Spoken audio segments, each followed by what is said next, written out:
ইনশাআল্লাহ তাআলা সূরা আবাসার ভূমিকা ও মূলভাব নিয়ে আলোচনার পূর্বে অন্য সব দার্সের মতো আজকেও আমরা শুরুতে গত সূরার শেষাংশের সাথে এই সূরার সম্পর্ক দেখব। গত সূরা নাজিয়াতে আমরা দেখেছি কিয়ামতের দিনে দুই ধরনের বিপরীতধর্মী মানুষের বর্ণনা দিয়েছেন।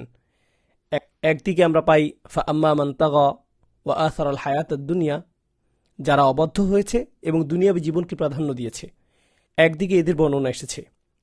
অপরদিকে আল্লাহ বলছেন ওয়া আম্মা মান খাফা মাকাম রাব্বিহি ওয়া নাহান নাফসা আনিল হাওয়া, যারা তাদের রবের সামনে দাঁড়াতে ভয় পায় এবং নিজেকে সংযত করেছে, নিজেকে বিরত রেখেছে নিরর্থক, তুচ্ছ ও বাজে ইচ্ছা থেকে। এই সূরার শুরুতেও আমরা দুইটি দলের বর্ণনা পাই। একদিকে আল্লাহ বলছেন আম্মা মান ইস্তাগনা, তার ব্যাপারে যে উদাসীন। কে উদাসীন থাকে? আল্লাযী তাগা ওয়া আসারাল হায়াতাদ দুনিয়া, যার ব্যাপারে গত সূরার শেষ দিকে বর্ণনা দেয়া হয়েছে, যে অবাধ্য হয় ও দুনিয়াবী জীবনকে প্রাধান্য দেয়। অপরদিকে এখানে ওয়া আম্মা মান জাআকা ইয়াসআ ওয়া হুয়া ইয়াখশা, যে আপনার দিকে ভীত হয়ে দৌড়ে আসে, এমন লোকের ব্যাপারে আল্লাহ আযজা ওয়া জাল্লা গত সূরার শেষেও বর্ণনা করেছেন। ওয়া আম্মা মান খাফা মাকাম রাব্বিহি ওয়া নাহান নাফসা আনিল হাওয়া, যে তার রবের সামনে দাঁড়াতে ভয় পায়। তাহলে বিশ্বাসী ও অবিশ্বাসী এই দুই বিপরীতধর্মী দলের বর্ণনার কিছু গুণ নাজিয়াতের শেষে বলা হয়েছে। এরপর সূরা আবাসার শুরুতে নতুনভাবে এই দুই দলের কিছু গুণের বর্ণনা এসেছে। এবার ইনশাআল্লাহ তাআলা আমরা সূরা আবাসার সবচেয়ে গুরুত্বপূর্ণ এবং জনপ্রিয় মূলভাব নিয়ে আলোচনা করব। এটা সূরা আবাসার প্রথম আয়াত। আবাসার অন্য আয়াতগুলোর মধ্যে এই আয়াতটি বিখ্যাত, যদিও অনেক সময় এই আয়াতটি সম্পর্কে আমরা কম জানি। এই সূরার দাসে যাব ইনশাআল্লাহ। তবে তার আগে একটা বিষয় আপনাদেরকে সতর্ক করতে চাই, তা হলো আমরা কিভাবে রাসূল সাল্লাল্লাহু আলাইহি সাল্লামের ব্যাপারে কথা বলি, এটা খুবই গুরুত্বপূর্ণ। যেমন মাদানী সূরাগুলোতে দেখবেন যখন আল্লাহ আযজা ওয়া জাল্লা সাহাবীদেরকে ভদ্রতার শিক্ষা দিচ্ছেন, এবং অনেক বেদুইনরা এটা জানত না, যখন তিনি ভদ্রতা শেখাচ্ছেন, যদি তারা রাসূল সাল্লাল্লাহু আলাইহি সাল্লামের সাথে আর 10 জনের মতো কথা বলে, অপমান করে নয়, কিন্তু আর 10 জনের মতো সাধারণভাবে, তখন তাদের জন্য আয়াত নাজিল হতো যাতে তারা এমনটি না করে। যেমন সূরা হুজরাতে আমরা পাই, যেখানে বেদুইনরা কয়েকজন এসে বলল, ইয়া মুহাম্মদ উখরুজ আলাইনা, মুহাম্মদ বের হয়ে আসো, তোমার সাথে কথা আছে। তারা তার বাড়ির সামনে আসলো। তারা কিছুটা রুক্ষভাষী, অতটা ভদ্র বা সভ্য ছিল না। তারা মানুষের সাথে রুক্ষভাবে কথা বলতো। সুতরাং তারা ইসলাম কবুল করলো এবং রাসূল সাল্লাল্লাহু আলাইহি সাল্লামের সাথে কিছুটা রুক্ষভাবে কথা বলল। এটা কিন্তু তাদের কাছে রুক্ষ ছিল না, তারা এভাবেই শিখেছিল। বুঝতে পারছেন? আর যখন আল্লাহ আযজা ওয়া জাল্লা এটা দেখলেন, তিনি তাদেরকে সতর্কবার্তা দিলেন। তিনি বললেন ওয়ালা তাজহারু লাহু বিল কওল কাজাহরি বা'দিকুম লিবা'দ, তিনি তাদেরকে সতর্কবার্তা দিলেন, তোমরা তার সাথে এভাবে বলবে না, তার উপর গলা চড়া করবে না, যেভাবে তোমরা নিজেরা নিজেদের সাথে করো। তিনি তোমাদের মতো নন। আং তাহবাতা আমালুকুম ওয়া আনতুম লা তাশউরুন, এবং যদি তোমরা এমনটি করো, তোমাদের সকল ভালো কাজ এমনভাবে বিনষ্ট হয়ে যাবে যা তোমাদের ধারণারও বাইরে, তোমরা বুঝতেও পারবে না। একই সূরায় তিনি এ বলেও সতর্ক করছেন, ও আলামু আন্না ফীকুম রাসূলুল্লাহ, জেনে রাখো তোমাদের মধ্যে বিশেষভাবে তোমাদের মধ্য হতে, অর্থাৎ সাহাবাদের কথা বলা হচ্ছে, আল্লাহ রাসূল সাল্লাল্লাহু আলাইহি সাল্লাম তোমাদের মধ্য থেকে। এরপর একই আয়াতে তিনি বলছেন তোমাদেরকে তার সাথে সতর্ক হতে হবে। একই আয়াতে তিনি বলছেন ওয়ালাকিন্নাল্লাহা হাব্বাবা ইলাইকুমুল ঈমান, কোনো সন্দেহ নেই আল্লাহ তোমাদের অন্তরের ঈমানের স্বাদ দিয়েছেন এবং একে সৌন্দর্যমণ্ডিত করেছেন। তাহলে এখানে রাসূলের ব্যাপারে বলার পর আমাদের অন্তরে এর সৌন্দর্যের বর্ণনা দিয়ে শেষ করা হয়েছে। এখানে আল্লাহর প্রতি ঈমানের বর্ণনা আসেনি, ফেরেশতাদের প্রতি ঈমানের বর্ণনা আসেনি, কিতাবসমূহের প্রতি ঈমানের বর্ণনা আসেনি। কোন ঈমানের বর্ণনা এসেছে? আসলে ঈমানও নয়, ভক্তি, শ্রদ্ধা। আমরা কিভাবে আল্লাহ রাসূলের ব্যাপারে কথা বলি তার গুরুত্ব সম্পর্কে বলা হয়েছে। এটা আসলেই গুরুত্বপূর্ণ একটা বিষয়, কারণ এই সময়ে দুই ধরনের বাড়াবাড়ি দেখা যাচ্ছে। একদিকে আছে এমন মুসলিম যাদের নবীজির প্রতি কোনো সম্মান নেই, মুসলিম হয়েও তারা নবীজি সাল্লাল্লাহু আলাইহি সাল্লামের ব্যাপারে বলার সময় কোনো সম্মান দেয় না। তার কোনো সুন্নতের ব্যাপারে বলার সময় এরকমভাবে বলে অনেকে, ও এটা তো কেবল একটা হাদিস, কিংবা এটা তো কোরআনে নেই, বা তার কাজ তো ছিল কেবল বার্তা পৌঁছে দেয়া, তিনি তাই করেছেন, তো আমাদের তার ছোটোখাটো কাজগুলোকে এত সিরিয়াসলি নেওয়ার দরকার নেই, ইত্যাদি ইত্যাদি। আমাদের এভাবে বলার আগে খুবই সতর্ক হতে হবে। আমি বলছি না যে বুদ্ধিবৃত্তিক আলোচনা হতে পারবে না, কিন্তু যখন হবে তখন অবশ্যই খুবই খুবই সতর্কভাবে হতে হবে, খুবই গুরুত্বের সাথে করতে হবে। বাচনভঙ্গি সতর্ক হতে হবে। আবার অপরদিকে কিছু মুসলিম আছেন যারা নিজেদেরকে মুসলিম দাবি করেন, যাদের নবীজি সাল্লাল্লাহু আলাইহি সাল্লামের প্রতি এত ভালোবাসা, এত ভক্তি যে তারা প্রায় শিরকের পর্যায়ে পৌঁছে গিয়েছেন। কখনো কখনো প্রকাশ্যে জেনে শুনে ভালোবাসা ও ভক্তির কারণে, কোনো খারাপ নিয়তে নয়, বরং ভালোবাসা ও ভক্তিতে একই সাথে এমন কিছু আয়াত রয়েছে যেগুলোতে রাসূল সাল্লাল্লাহু আলাইহি সাল্লামকে কঠোরভাবে কিছু বলা হয়েছে। এরা এগুলোকে এমনভাবে ব্যাখ্যা করে যাতে আয়াতের ভাষা পরিবর্তন হয়ে যায়। আপনাকে ভাষাগত অর্থের ক্ষেত্রে সৎ হতে হবে। যখন আল্লাহ কিছু বলেন তিনি পরিষ্কারভাবেই বলেন। আল্লাহ নিজেই বলেছেন বিলিসানিন আরাবী মুবিন, এটা হচ্ছে পরিষ্কার আরবি ভাষায়। এটাই কোরআনের বৈশিষ্ট্য। তাহলে আল্লাহ যখন কোনো কিছুর বর্ণনা দেন, আপনি বলতে পারেন না যে আল্লাহ এটা বলেছেন কিন্তু তিনি আসলে এটা বলতে চেয়েছেন। না, এমন হলে কোরআনের ভাষাগত সততা থাকবে না। তাই আপনাকে অবশ্যই খুব সতর্কভাবে বলতে হবে। কিন্তু এমন কিছু জায়গা আছে খাঁটি সোনার মতো, যা আমরা অতিক্রম করতে পারি না। যেমন একটি হচ্ছে আল্লাহ রসুল সাল্লাল্লাহু আলাইহি সাল্লাম ছিলেন গুনাহমুক্ত, যে তিনি কখনোই আল্লাহর অবাধ্য হননি এবং কখনো গুনাহ করেননি। যখন আমরা কোনো কিছু অধ্যয়ন করব, এই খাঁটি নীতির ব্যত্যয় ঘটতে পারবে না। আমরা এভাবে বলতে পারবো না যে না, কেউ কেউ ইতিপূর্বে এমনও বলেছেন যে তিনি কেবলমাত্র ছোট গুনাহ করেছেন ইত্যাদি ইত্যাদি। না, এটা বলতে গেলে আমাদের আকীদার ইজমা যে তিনি কখনোই গুনাহ করেননি। আল্লাহ আয্যা জাল্লা তার অন্তরকে পরিশুদ্ধ করেছেন, তিনি তার হৃদয়কে দৃঢ় করেছেন। তিনি হলেন মানবজাতির জন্য আদর্শ স্বরূপ। তাই তিনি অবশ্যই সকল গুনাহ থেকে মুক্ত। আল্লাহ নিজে তাকে রক্ষা করেছেন। যাই হোক, এই সব কিছু মাথায় নিয়ে আমরা এই সূরার অধ্যয়ন শুরু করছি। এর হিকমা, প্রজ্ঞা, এর বিন্দু বিন্দু প্রজ্ঞা সম্পর্কে জানা শুরু করছি ইনশাআল্লাহ তাআলা। আবাসা ওয়া তাওয়াল্লা সূরার শুরু। সাধারণভাবে এর অর্থ হচ্ছে সে ভ্রু কুঞ্চিত করল এবং মুখ ফিরিয়ে নিল। এটা হচ্ছে সরল অনুবাদ। সে ভ্রু কুঞ্চিত করল এবং মুখ ফিরিয়ে নিল। এখানে এর প্রেক্ষাপট হচ্ছে আল্লাহর নবী সাল্লাল্লাহু আলাইহি সাল্লাম কুরাইশদের কয়েকজন নেতার সাথে কথা বলছিলেন। কিছু বর্ণনায় আমরা তাদের নামও পাই। তাদের মধ্যে ছিলেন উতবা ইবনে রাবিয়া, সে ছিল বড় কাফেরদের একজন। আবু জাহেল, এরা ছিল সেখানে। তিনি সেখানে মক্কার বড় নেতাদের সাথে কথা বলছিলেন। তারা তার সাথে আলোচনায় বসেছিল। বেশিরভাগ ক্ষেত্রে আমরা পাই, গত সূরাতেও আমরা দেখি যে তার সাথে তারা মজা করছে, কিংবা তারা আখিরাত নিয়ে ঠাট্টা মশকরায় ব্যস্ত। সূরা নাবায় ও নাজিয়াতেও আমরা এগুলোর বর্ণনা পাই। কিন্তু এখানে তারা আসলে কিছু নিয়ে আলোচনা করছিল। তাহলে বোঝা যাচ্ছে তারা গুরুত্বপূর্ণ কিছু নিয়েই বসেছিল। অপরদিকে আমরা দেখি সেখানে ছিল আবদুল্লাহ ইবনে উম্মে মাকতুম, যে ছিল খাদিজা রাদিয়াল্লাহু তাআলা আনহার চাচাতো ভাই। সেই কারণে সে নবীজি সাল্লাল্লাহু আলাইহি সাল্লামের নিকটেই ছিল, কারণ সে তার কাছের লোক, সে পরিবারের লোক। এবং আমরা জানি যে তিনি ছিলেন অন্ধ রাদিয়াল্লাহু আনহু, এবং তিনি ছিলেন শুরুর দিকে ঈমান আনা লোকদের অন্যতম রাদিয়াল্লাহু আনহু। ও বলে রাখি, এই সূরায় তাকে অপমান না করার বিষয়ে বলা হচ্ছে, কেননা তিনি ছিলেন শুরুর দিকে ঈমান আনা লোকদের মধ্যে অন্যতম, শুরুর দিকে ইসলাম কবুল করা মানুষদের অন্যতম, যাদেরকে বলা হয় আস-সাবিকুন আস-সাবিকুন, প্রথমের মধ্যে প্রথম। তাই আমাদেরকে তার সম্মানের দিকটিও মাথায় রাখতে হবে। অপরদিকে তিনি ছিলেন অন্ধ। কিছু আলেমগণ এই বিষয়ে মন্তব্য করেছেন যে যখন আপনি অন্ধ, তখন আপনার উপস্থিতি বোঝানোর জন্য আপনাকে কণ্ঠ উঁচু করার প্রয়োজন হয়, কারণ আপনি জানেন না যে তারা আপনাকে দেখেছে কিনা। এবং এটাই স্বাভাবিক, কারণ তারা দেখতে পায় না। তাই জোরে বলাটা স্বাভাবিকভাবে চলে আসে, কারণ একটি অনুভূতি না থাকায় অপরটি তীব্র হয়। তো তিনি নবীজি সাল্লাল্লাহু আলাইহি সাল্লামের কাছে এলেন এবং বললেন, একটি বর্ণনা এসেছে আল্লিমনি মিম্মা আল্লামাকাল্লাহ, আমাকে তাই শেখান যা আল্লাহ আপনাকে শিখিয়েছেন। এবং তিনি এটা কয়েকবার বললেন, কারণ তিনি নবীজি সাল্লাল্লাহু আলাইহি সাল্লামের কথা শুনতে পাননি। তো তাই ভেবেছেন যে হয়তো নবীজি তাকে শুনতে পাননি সাল্লাল্লাহু আলাইহি সাল্লাম। এখন নবীজি সাল্লাল্লাহু আলাইহি সাল্লাম তখন তাদের সাথে আলোচনায় ব্যস্ত ছিলেন, যা প্রায় হয় না বললেই চলে। যেখানে এই বড় নেতারা তার কথা শুনবে, সবাই তার কথা মনোযোগ দিয়ে শুনেছে, এমন পরিস্থিতি কখনো হয় না। তখন কিছু কৌশলগত সমস্যা তৈরি হয়। একটি সমস্যা হলো, কাফের নেতাদের মধ্যে, অবিশ্বাসী নেতাদের মধ্যে সবসময় এই অভিযোগ ছিল, শুধু কেবল আমাদের নবীজির ক্ষেত্রে নয় সাল্লাল্লাহু আলাইহি সাল্লাম, বরং পূর্ববর্তী নবীদের ক্ষেত্রেও এই অভিযোগটি ছিল যে কেন আমরা এই লোকটিকে গ্রহণ করব, যেখানে নিচু লোকেরা, নিচু জাত, কৃষকরা তার কাছে আসে। এবং এই কারণে তারা বলতো, আমরা তোমার কথা শুনব না, কারণ তুমি নিচু মানুষদের সাথে চলাফেরা করো। এসব গরিব, দুর্বল, ক্ষমতাহীন, শোষিত মানুষেরা তোমার সাথে ওঠা বসা করে, আমরা তাদের সাথে চলতে পারবো না, তাতে আমাদের আভিজাত্য নষ্ট হবে। তুমি কি আমাদের সাথে কথা বলতে চাও? তাহলে একা একা এসে কথা বলো, আমরা তোমার কাছে যাব না, তোমাকে আমাদের কাছে আসতে হবে।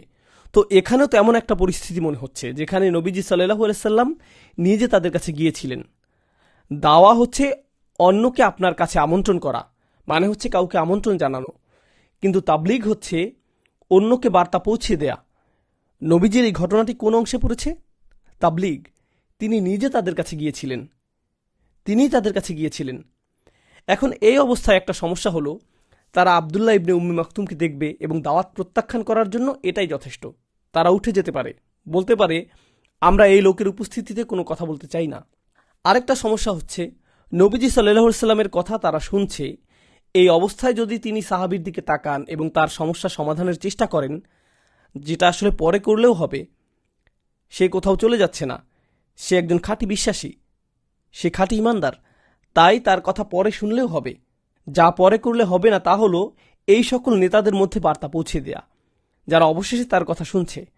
তাহলে যদি আপনি নবীজি সাল্লাল্লাহু আলাইহি সাল্লামের দৃষ্টিকোণ থেকে বিষয়টা দেখেন, তাহলে বুঝবেন তিনি এখানে কোনো ভুল করেননি, তিনি ভুল করেননি। এখানে আরেকটা বিষয় হলো, আবদুল্লাহ ইবনে উম্মে মাকতুম ছিলেন অন্ধ, তাই যখন নবীজি সাল্লাল্লাহু আলাইহি সাল্লাম মুখ ঘুরালেন, যখন আপনি কারো দিক থেকে মুখ ফিরিয়ে নেন, সে কেবলমাত্র তখনই মনক্ষুণ্ণ হবে যখন সে এটা দেখবে। সে যদি দেখে তাহলে। তাই কারো প্রতি মনক্ষুণ্ণ হওয়া, রুক্ষ হওয়া বা বিরক্ত হওয়ার বিষয়টি দেখার সাথে সম্পর্কিত। আমরা এখানে বর্ণনা থেকেই বুঝতে পারছি যে আনজা আহুল আমা, আল্লাহ এখানে তার নাম নেননি, কিন্তু তিনি বুঝিয়ে দিয়েছেন যে সে অন্ধ। এখানে আল্লাহ রাসূলের আরেকটি চারিত্রিক গুণ ও সরলতার প্রমাণ পাওয়া যায়। তিনি এখানে বলেননি, আমরা জানি বাবা মায়ের বিষয়ে আল্লাহ বলেছেন ফালা তাকুল্লাহুমা উফ, তাদের সাথে উফ শব্দটিও ব্যবহার করো না, তাদের সামনে যেন বিন্দুমাত্র অসন্তুষ্টি প্রকাশ না পায়। আমরা আল্লাহ রাসূলের কোনো মৌখিক অসন্তুষ্টির বর্ণনা পাই না, আমরা তার অসন্তুষ্টির বর্ণনা পাই তার মুখের অভিব্যক্তিতে। আমরা আবাসা শব্দটি নিয়ে আরও বিস্তারিত আলোচনা করব সামনে ইনশাআল্লাহ।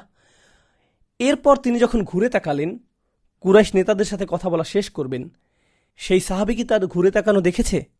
না, তিনি কিন্তু তা দেখেননি। তাহলে প্রথমে আমাদের বুঝতে হবে তিনি সাহাবীকে কষ্ট দেননি, তিনি মোটেও সেই সাহাবীকে কষ্ট দেননি। তাহলে যেহেতু সেখানে কোনো সমস্যা নেই, তাহলে কেন এই আয়াতটি নাজিল করা হলো, এটা আমাদের খুব ভালোভাবে বুঝতে হবে। দেখুন, মুসলিম হিসাবে আল্লাহ আমাদের জন্য একটা স্ট্যান্ডার্ড ঠিক করে দিয়েছেন। এরপরে মুমিনদের জন্য আরও উঁচু স্ট্যান্ডার্ড রয়েছে। এরপর আরও উঁচু স্ট্যান্ডার্ড রয়েছে কাদের জন্য? মুহসিনদের জন্য, তাই না? কিন্তু এদের কারো স্ট্যান্ডার্ডই আল্লাহর একজন নবীর সাথে তুলনীয় নয়। আপনি কখনোই আপনার নিজের স্ট্যান্ডার্ডের সাথে আল্লাহ রাসূলের তুলনা করতে পারেন না। আল্লাহ আযজা ওয়া জাল্লা নবীজির প্রতিটি জটিল আচরণকে, প্রতিটি ভঙ্গিকে খুবই খুবই সতর্কভাবে পর্যবেক্ষণ করেছেন। আল্লাহ রসুল সাল্লাল্লাহু আলাইহি সাল্লাম যখন আকাশের দিকে তাকাতেন, আল্লাহ তাআলা সেটিও লক্ষ্য করে তার প্রতি আয়াত নাজিল করেছেন, কদ নারা তাকাল্লুবা ওয়াজহিকা ফিস সামা, আমরা আপনাকে আকাশের দিকে মুখ ফিরিয়ে তাকাতে দেখেছি, কাবার জন্য, কাবার প্রতীক্ষায় আয়াত নাজিল হলো। তাহলে বোঝা যাচ্ছে আল্লাহ ও তার রাসূল সাল্লাল্লাহু আলাইহি সাল্লামের মধ্যকার খুবই ঘনিষ্ঠ সম্পর্ক। এই স্ট্যান্ডার্ডের ব্যাপারটি মাথায় রাখুন, এটা এতটাই উঁচু মর্যাদার। আপনাদেরকে এই ব্যাপারে একটা ধারণা দেই। আমাদের জন্য 5 ওয়াক্ত নামাজ রয়েছে, আমাদের জন্য 5 ওয়াক্ত নামাজ রয়েছে। যখন আল্লাহ তার নবীজি সাল্লাল্লাহু আলাইহি সাল্লামের সাথে কথা বলেন, তিনি তাকে কিয়ামুল লাইলের আদেশ করেছেন, কুমিল লাইলা ইল্লা কলিলা নিসফাহু আও ইনকুস মিনহু কলিলা, রাতে জাগো। এখানে ফেলে আমর এসেছে, এটা আদেশ। তিনি তার নবীকে রাতের অর্ধেক কিয়ামুল লাইল করতে বলেছেন, সর্বনিম্ন অর্ধেক রাত, কখনো সুযোগ থাকলে হয়তো তার থেকেও বেশি, এবং ধীরে সুস্থে কোরআন পড়া। এটা কি আমাদের স্ট্যান্ডার্ড? না, এটা আমাদেরকে নয়, বরং তাকে আদেশ করা হয়েছে সাল্লাল্লাহু আলাইহি ওয়াসাল্লাম। একইভাবে দাওয়াতের কাজের ক্ষেত্রেও আমরা বলি হ্যাঁ এটা গুরুত্বপূর্ণ, আমাদের করা উচিত, সুযোগ পেলেই আমাদের এটা করা উচিত। নবীজি সাল্লাল্লাহু আলাইহি সাল্লাম কখন দাওয়াতের কাজ করতেন? সব সময়, তার কোনো বিরতি ছিল না, তিনি থামতেন না, তিনি প্রতিনিয়ত মানুষের কাছে গিয়ে আল্লাহর বার্তা পৌঁছে দিতেন সাল্লাল্লাহু আলাইহি সাল্লাম। তাহলে এখানে তুলনা হয় না। এখন সেটা মাথায় রেখে এটা চিন্তা করে দেখুন, বুঝুন যে নবীরা, মুসা আলাইহিস সালামের কথাই ধরুন উদাহরণস্বরূপ, আল্লাহ তাকে আদেশ করেছেন, আল্লাহ তাকে সাক্ষাৎ করার জন্য পর্বতে ডেকেছেন। তিনি বেশ আগে ভাগেই সেখানে উপস্থিত হলেন। তারা তাদের কাজের ব্যাপারে এতটাই উদ্দীপ্ত ছিলেন, তারা দ্রুতই উন্নতি করতে চাইতেন। একইভাবে যখন আল্লাহ রসুল সাল্লাল্লাহু সাল্লামকে কোরআন দেয়া হলো, তিনি ওহির ব্যাপারে এতটাই উদ্গ্রীব হয়েছিলেন, তিনি খুব দ্রুত তা মুখস্থ করতে চাইতেন। আল্লাহ রসুলের উদ্দীপনা এতটাই ছিল, তাই আল্লাহ তাকে শান্ত করার জন্য একটি আয়াত নাজিল করলেন, লা তুহাররিক বিহি লিসানাকা লিতাআজালা বিহি। কুরআন মুখস্থ করার জন্য তাড়াহুড়া করবেন না, শান্ত হন। আমি এই কুরআনকে আপনার জন্য একত্রিত করে দিব। ইন্না আলাইনা জামআহু ওয়া কুরআনাহ ফাইযা ক্বরানাহু ফাত্তাবি' কুরআনাহ। তাহলে আল্লাহ আযজা ওয়া জাল্লা নিজেই এই দায়িত্ব নিলেন এবং নবীজিকে বললেন যে এটা আপনার সমস্যা নয়। কিন্তু দেখুন নবীরা কতটা আগ্রহী ছিলেন, তাদের কত বড় দায়িত্ব ছিল আলাইহিমুসসালাম, আর সবচেয়ে বেশি ছিল নবীজি সাল্লাল্লাহু আলাইহি সাল্লামের। আর আপনাকে বুঝতে হবে, তিনি কিন্তু কেবলমাত্র কুরাইশদেরকে দাওয়াত দিচ্ছিলেন না, তিনি কেবলমাত্র মক্কাবাসীদের দাওয়াত দিচ্ছিলেন না। তার কয়েক বছরের দুনিয়াবী জীবনে তিনি যা করেছেন, তিনি এটা বুঝেছেন যে তার দাওয়াতের প্রভাব থাকবে পরবর্তী সময়ের গোটা মানবজাতির উপরে, কারণ এরপরে আর কোনো নবী আসবে না। সুতরাং তিনি যাই করেন, সত্যিকার অর্থে পুরো দুনিয়ার ভার তার কাঁধে ছিল। তাই তিনি বুঝেছিলেন এই নেতারা একজনে যদি ইসলামের প্রতি অনুরক্ত হয়, ইসলাম কতটা শক্তিশালী হবে, ইসলামের কতটা উপকার সাধন হবে। তাই তিনি সর্বদাই তার মিশনকে পরবর্তী ধাপে ত্বরান্বিত করতে উদ্গ্রীব ছিলেন, যাতে এটা একটা মাইলফলক অতিক্রম করতে পারে। আর এই অবস্থায় এটা ছিল একটা সোনালী সুযোগ। এই কারণেই তিনি ফিরে তাকালেন। এমনকি কিছু আলমজ্ঞান মন্তব্য করেছেন যে ইসলামের ব্যাপারে জানতে আগ্রহী একজন অমুসলিম যদি ইসলামের ব্যাপারে জানতে আগ্রহী হয়, কারণ আল্লাহ একমাত্র হৃদয়ের কথা জানেন, একজন মুসলিমকে শেখানোর চেয়ে তাকে ইসলাম শেখানো বেশি জরুরি, কারণ মুসলিমকে পরেও শেখানো যাবে। ধরুন একজন অমুসলিম যদি মসজিদে প্রবেশ করে, ইমামকে ইসলামের ব্যাপারে কিছু প্রশ্ন জিজ্ঞাসা করে, সেখানে হয়তো কিছু মুসলিমরাও রয়েছে প্রশ্ন করতে, তারা হয়তো ইমামকে অজু বা নামাজ নিয়ে কিছু জিজ্ঞাসা করছিল, বা তারা হয়তো এবছর হজে যাবে। মুসলিম কি কিছুক্ষণ অপেক্ষা করতে পারে না? হ্যাঁ, কারণ অমুসলিম উত্তর না পেয়ে চলে যেতেও পারে, কিন্তু যদি সে শাহাদা পড়ে, সবার জন্য এটা অনেক বড় পাওয়া হবে, হয়তো তার মাধ্যমে আরও অনেকে উৎসাহী হবে। সুতরাং একজন অমুসলিমকে দাওয়াতের কাজটি একজন মুসলিমকে প্রশ্নের উত্তর দেওয়ার চেয়ে অনেক বড় কাজ। যদিও দুটি কাজই মূল্যবান, তবে নিশ্চয়ই আপনারা এটা বুঝতে পারছেন যে একটির মূল্য অপরটির চেয়ে বেশি। এখন আল্লাহ তাআলা এখানে আবাসা শব্দটি ব্যবহার করেছেন। এর একটা তাৎপর্য হলো, আল্লাহ এখানে রসুল সাল্লাল্লাহু আলাইহি সাল্লামকে তিরস্কার করার মাধ্যমে আমাদেরকে এটা বুঝিয়ে দিয়েছেন যে এটা রসুল সাল্লাল্লাহু আলাইহি সাল্লামের কথা নয়। কেন তিনি তাকে তিরস্কার করলেন? কেন তিনি তার সমালোচনা করলেন? কেনই বা তিনি এই আয়াতগুলোর ব্যাপারে শঙ্কিত ছিলেন? এই আয়াতের বর্ণনায় তিনি কার উপর বিরক্ত ছিলেন? তিনি কার ব্যাপারে হতাশ ছিলেন? ইবনে উম্মে মাকতুম, তাই না? আব্দুল্লাহ ইবনে উম্মে মাকতুম।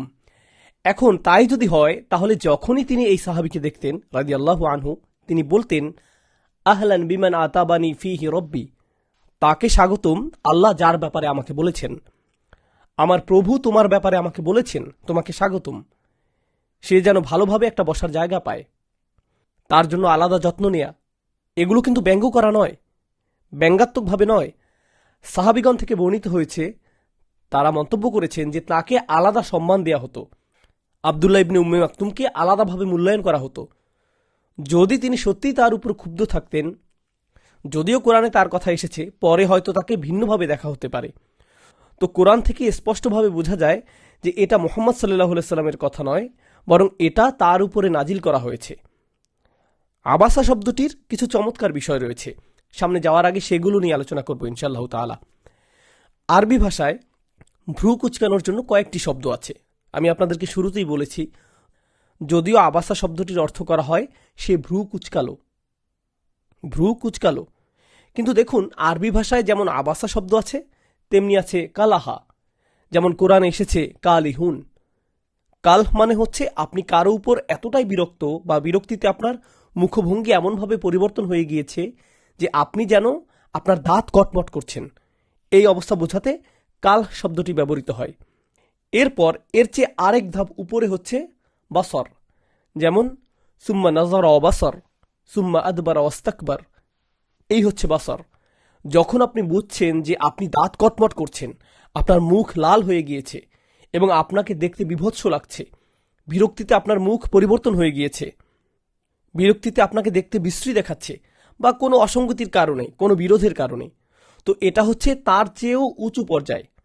আর সবশেষ রয়েছে বাসাল। আমার মনে হয় না এটা কোরআনে ব্যবহৃত হয়েছে। এটা দিয়ে যে ধরনের বিরক্তি বোঝায় তা কেবলমাত্র আপনার চোখে থাকে, আপনার কপালের মাঝখানে কিছুটা কুঁচকে যায়। আপনার কপালের মাঝখানে কিছুটা কুঁচকে যায়। এই কপাল কুঁচকানো ছাড়া আপনার পুরো মুখমণ্ডল, এমনকি আপনার শ্বাস, আপনার কণ্ঠ কিছুই পরিবর্তন হয় না। এটাকেই বলে আবাস, আবুস। আসলে মূল অক্ষর হচ্ছে অবুস। তাহলে আমরা জানলাম যে কিছু শব্দ আছে যেগুলো দিয়ে বিরক্তি ভাব প্রকাশ করা হয়। যখন মুহাম্মদ সাল্লাল্লাহু আলাইহি সাল্লাম তার বিরক্তি ভাব প্রকাশ করলেন একজন অন্ধ সাহাবীর উপর, তিনি এমন বিরক্তি প্রকাশ করেছেন যা একজন মানুষের জন্য সর্বনিম্ন। এমনকি এটাও আল্লাহ তাআলা লক্ষ্য করেছেন এবং তিনি তা বর্ণনা করেছেন, আবাসা ওয়া তাওয়াল্লা। বুঝতে পারছেন? এখন আমাদেরকে এর ভেতরকার মাহাত্ম্য বুঝতে হবে। প্রথমত তিনি এখানে কি করেছেন?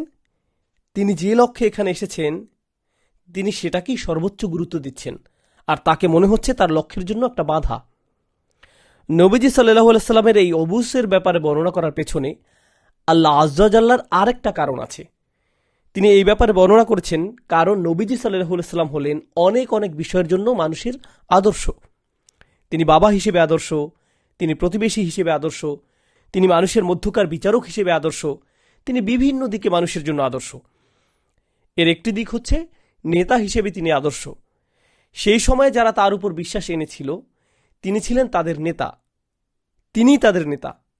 তো এমন একটি দল যাদের মধ্যে একতা আছে, যারা এক, তারা তাদের নেতার সাথে জুড়ে থাকে, তারা নেতাকে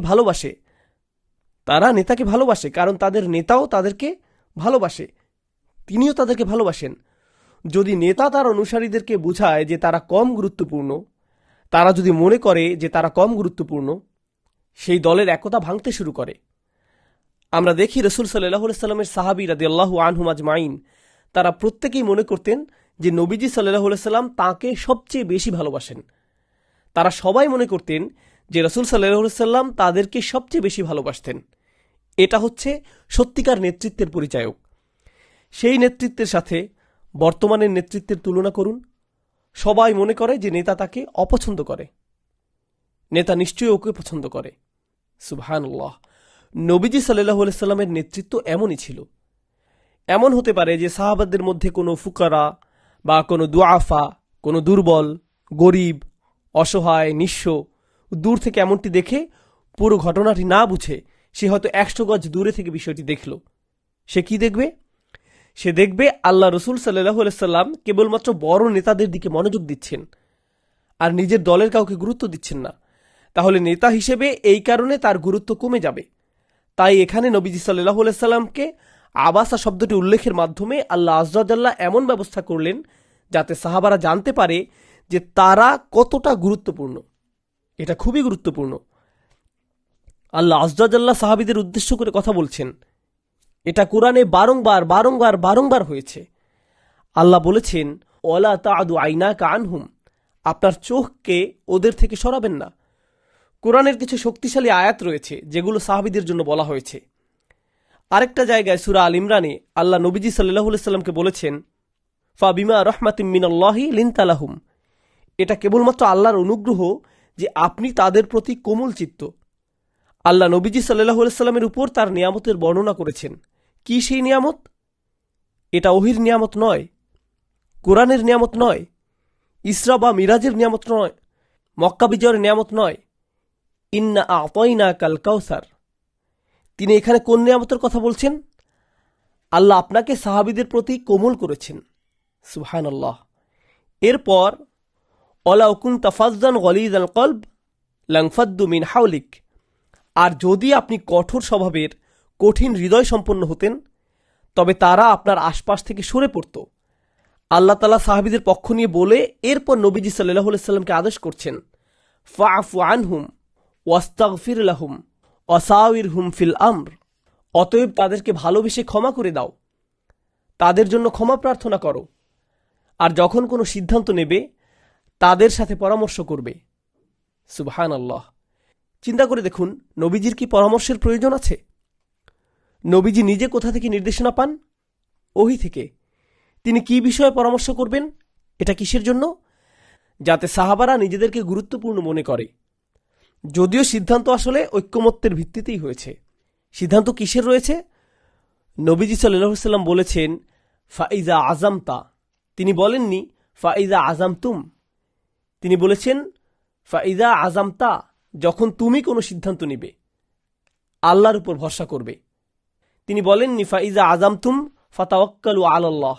তিনি বলেছেন ফাইজা আজামতা ফাতাওয়াক্কাল আলাল্লাহ। এক বচনে বলেছেন তোমাকে পরামর্শ করতে হবে। পরামর্শ করতে হবে যাতে তারা মনে করে তারাও এর অংশ।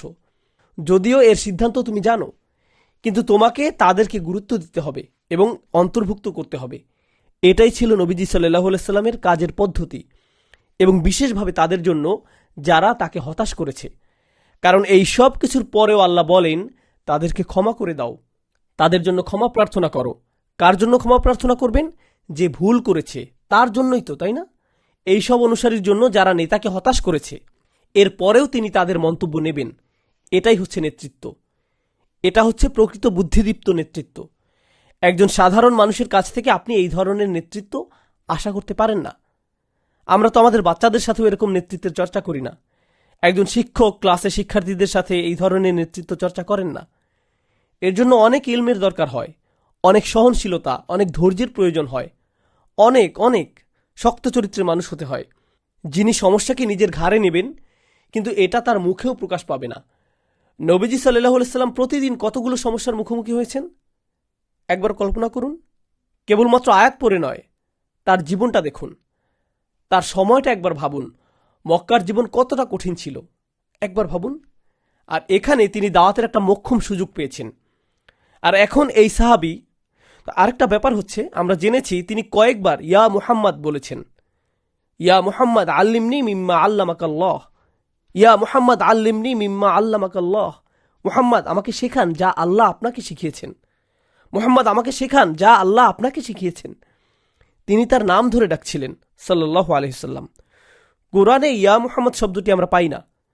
কোরআনে আমরা পাই ইয়া আইয়ুহান নবী, ইয়া আইয়ুহার রাসূল, ইয়া আইয়ুহাল মুজাম্মিল, ইয়া আইয়ুহাল মুদ্দাসসির, মুহাম্মাদুর রাসূলুল্লাহ, ওমা মুহাম্মাদুন ইল্লা রাসূল, মা কানা মুহাম্মাদুন আবা আহাদিম মির রিজালিকুম ওয়ালাকির রাসূলুল্লাহ। আমরা নাম পাই, সাথে পাই রাসূলুল্লাহ সাল্লাল্লাহু আলাইহি ওয়াসাল্লাম। এমনকি একবার যেখানে রাসূল ছাড়া শুধু মুহাম্মদ বলা হয়েছে, সেটা হচ্ছে সূরা মুহাম্মাদে, যেখানে তার নামই হচ্ছে সূরার নাম। সুবহানাল্লাহ। এছাড়া সব জায়গায় আমরা তার নামকে সম্মানের সাথে দেখতে পাই। তাহলে আব্দুল্লাহ ইবনে উম্মে মাকতুমের ভাষার দিকে লক্ষ্য করলেও বুঝতে পারি তিনি সাধারণভাবেই নামটি উচ্চারণ করতেন। এই কারণেও হতে পারে যে তিনি তার পরিবারের লোক ছিলেন। আর যেহেতু এটা প্রাথমিক মক্কা যুগের সূরা, সাহাবাগণ তখনও মার্জিত রুচির শিক্ষা পাননি। এটা তাদের কাছে তখনও নতুন বিষয় ছিল।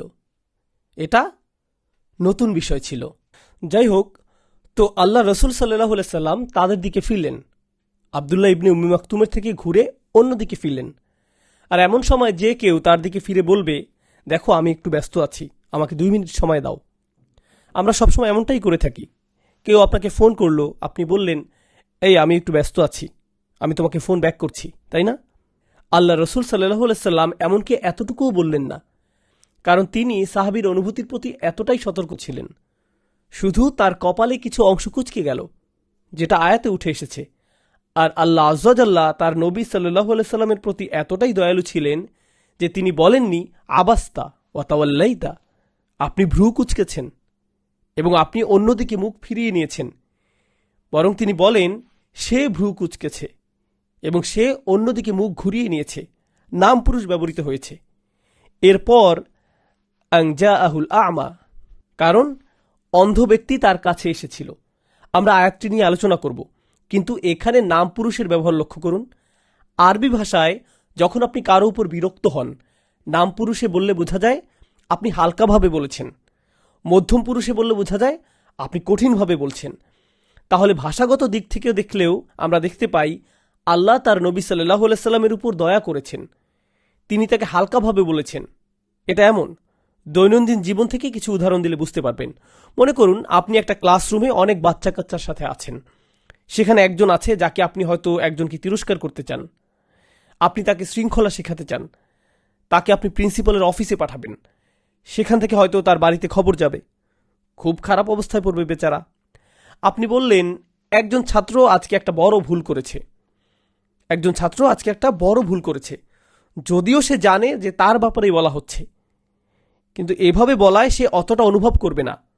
কিন্তু আপনি যদি তার দিকে তাকিয়ে বলেন, আব্দুল্লাহ তুমি খুব খারাপ কাজ করেছ, সে তখন খুবই বাজে অনুভব করবে।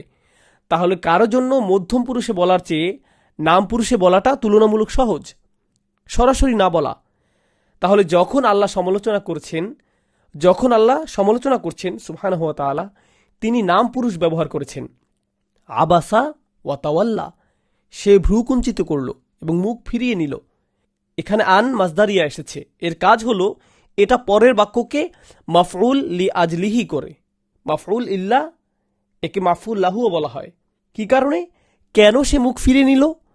কারণ হলো আনজা আহুল আমা। আল্লাহ এখানে বলেননি আতাহুল আমা। কোরআনে কয়েকটি জায়গায় আতা এবং যা আ কাছাকাছি হিসেবে এসেছে। এর অর্থ আশা ও আশা, পৌঁছানো ও পৌঁছানো। এর মধ্যে যা আ শব্দটির আশা বেশি শক্তিশালী। এই শব্দটি দিয়ে বোঝায় সে খুব উদ্যমের সাথে এসেছে, সে দৌড়ে এসেছে। পরবর্তীতে আমরা এটা আরো পরিষ্কারভাবে পাই। যা আ শব্দটি আতার চেয়ে বেশি শক্তিশালী। তাহলে সে উদ্যমের সাথে এসেছে, আর সে হচ্ছে আমা, সে অন্ধ। তাই দেখছে না যে সেখানে কি হচ্ছে, সে দেখছে না সেখানে কি ঘটছে, সে সেখানে চলে এসেছে। আমা অমা ইউদরিকা লাআল্লাহু ইয়াজ্জাক্কা। আর কিসে আপনাকে জানাবে যে মা ইউদরিকা শব্দটি খুবই চমৎকার। এর মূল অক্ষর হচ্ছে দাল র ইয়া, আর এখানে সুলাসি মুজাররাদ ব্যবহৃত হয়েছে। যেমন তাদরি বা ইয়াদরি, জানা বোঝাচ্ছে, কিন্তু ইউদরিকা মানে হচ্ছে তোমার কাছে কি আছে যা দিয়ে তুমি জানতে পারো, যা দিয়ে তুমি খবর বের করতে পারবে। যেমন বর্তমান সময়ে আমরা যদি ইদ্রা করতে চাই, আমাদেরকে ইন্টারনেটে যেতে হবে, এমন জিনিস যা দিয়ে আমরা জানতে পারি। বুঝেছেন? তো আল্লাহ এখানে বলেছেন যে আপনার কাছে এমন কিছুই নেই। তিনি নবীজি সাল্লাল্লাহু আলাইহি সাল্লামকে বলছেন। আপনি এখানে শব্দটি খেয়াল করুন, তিনি বলেননি সে, তিনি বলেছেন আপনি। তাহলে প্রথম দুইটি আয়াত নাম পুরুষে বলেছেন, আর এখানে ইলতিফাত লিতাকরিব হয়েছে, সুরের পরিবর্তন হয়েছে নবীজি সাল্লাল্লাহু আলাইহি সাল্লামের কাছে যাওয়ার জন্য। এই আয়াতটিকে প্রায় ভুলভাবে পাঠ করা হয়। এই আয়াতটি আসলে সমালোচনা নয়, বরং নবীজির পক্ষেই বলা হয়েছে। মা ইউদরিকা মানে হচ্ছে তোমার পক্ষে কোনোভাবেই জানা সম্ভব নয় যে সে কোনো ভালো উদ্দেশ্য নিয়ে এসেছে কি না। লাআল্লাহু ইয়াজ্জাক্কা, হয়তো সে নিজেকে পরিশুদ্ধ করতে পারত। তো যাই হোক, আমরা এখানে প্রথম যে বিষয়টি পাই তা হচ্ছে মা ইউদরিকা, লোকটির অন্তরে কি আছে সেই ব্যাপারে নবীজি সাল্লাল্লাহু আলাইহি সাল্লামকে কোনো অবস্থানে যাওয়ার সুযোগ দেওয়া হয়নি। তিনি কোনোভাবেই এটা জানতেন না তিনি যার সাথে কথা বলছেন তার নিজেকে পরিশুদ্ধ করার কোনো ইচ্ছা আছে কিনা। সূরার সামনের দিকে আমরা দেখব, বারবার নানা সময় আমরা দেখব এই সূরাটি সূরা নাজিয়াতের সাথে কিভাবে সম্পর্কিত এবং কিভাবে সূরাটি সূরা নাজিয়াতকে সম্পূর্ণ করেছে। সূরা নাজিয়াতে আমরা পাই মুসা আলাইহিস সালাম ফেরাউনকে একটি অফার দিচ্ছে। এমনকি ফেরাউনকে আমরা সবাই জানি, এই লোকটি বাচ্চাদেরকে মেরেছে, সে পুরো একটা জাতিকে শোষণ করেছে, নিজেকে খোদা দাবি করেছে, ইত্যাদি ইত্যাদি।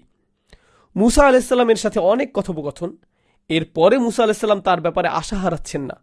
তিনি বলছেন ফাকুল হাল্লাকা ইলা আন তাযাক্কা, তোমার মধ্যে কি নিজেকে পরিশুদ্ধ করার কোনো ইচ্ছা বাকি আছে? তিনি আশা হারাচ্ছেন না। সে একই শব্দ তাযাক্কা এখানে নাম পুরুষে ব্যবহৃত হয়েছে। ওমা ইউদরিকা লাআল্লাহু ইয়াজ্জাক্কা, আপনার কাছে এমন কিছুই নেই যা দিয়ে আপনি জানতে পারেন হয়তো সে নিজেকে পরিশুদ্ধ করবে, হয়তো তার মধ্যেও ভালো মানুষ হবার ইচ্ছা আছে। সরল বাংলায় আমরা একে বলি পরিশুদ্ধ হওয়া। একজন ভালো মানুষ হবার চেষ্টা, বুঝতে পারা যে আপনার মধ্যে কিছু নোংরা, কিছু ময়লা, কিছু অনৈতিকতা আছে, আপনি সেখান থেকে বের হতে চান। সে কারণেই তিনি আপনার কাছে এসেছেন রাদিয়াল্লাহু আনহু। এই লাআল্লাহ শব্দটি এখানে হয়েছে তারাজ্জি। এর অর্থ হলো এই লোকটি, বলে রাখি এটা কিন্তু জ্ঞানার্জনের পূর্ব ধাপ, কেননা পরের আয়াতে আমরা পাই তাকে মনে করিয়ে দেয়া হয় যে সে নবীজি সাল্লাল্লাহু আলাইহি সাল্লামের কাছ থেকে কিছু শিখেছিল, কিন্তু আল্লাহ বলছেন আসলে সে আগে পরিশুদ্ধ হতে এসেছিল যাতে সে একজন ভালো মানুষ হতে পারে। সুতরাং আমরা আমাদের দিন থেকে কেবল চমৎকার বিষয়গুলো, বিভিন্ন তারিখ, সময়, স্থান, বিভিন্ন নাম, নানার কাহিনী সম্পর্কেই জানতে পারি তা নয়, কোন নবী আগে এসেছেন, কে দ্বিতীয়, কে তৃতীয়, কোন বইয়ে কোন অধ্যায়ে কি আছে, ইত্যাদি ইত্যাদি। এগুলো খুবই চমৎকার শিক্ষা, কিন্তু এগুলোর উদ্দেশ্য কি? কেন আমরা এগুলো সম্পর্কে জানছি? যাতে আমরা নিজেদেরকে পরিশুদ্ধ করতে পারি। এই জন্যই সেই সাহাবী এসেছিলেন, সেই আশায় যাতে তিনি নিজেকে পরিশুদ্ধ করতে পারেন। এখানে আরেকটি বিষয় উল্লেখ করার মতো, তা হলো এটা একটি ছোট বালাগি পয়েন্ট। এখানে ইয়াজ্জাক্কা, ইয়াজ্জাক্কা শব্দটির সাথে সাদ খেয়াল করুন। আসলে শব্দটি ছিল ইয়াতাজাক্কা, ইয়াতাজাক্কা তাজাক্কি থেকে। এটা হচ্ছে এর মাজদার।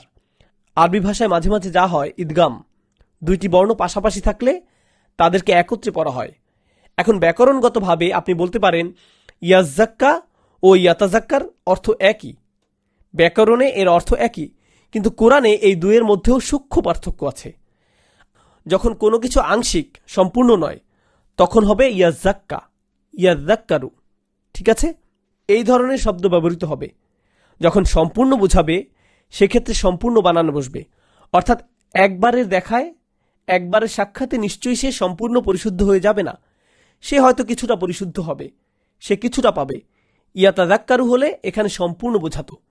একবার সাক্ষাৎ, পরের বার হালকা, আবার প্রশ্ন উত্তর পর্ব, এরপর হয়তো সে সম্পূর্ণ ভালো মানুষ হবে। কিন্তু ইয়াজ্জাক্কা শব্দটি দিয়ে অসম্পূর্ণ বোঝাচ্ছে। সে হয়তো কিছুটা উপকার পাবে, রাদিয়াল্লাহু আনহু। আও ইয়াজ্জাক্কারু, সে হয়তো নিজের জন্য কিছু স্মরণিকা পেত।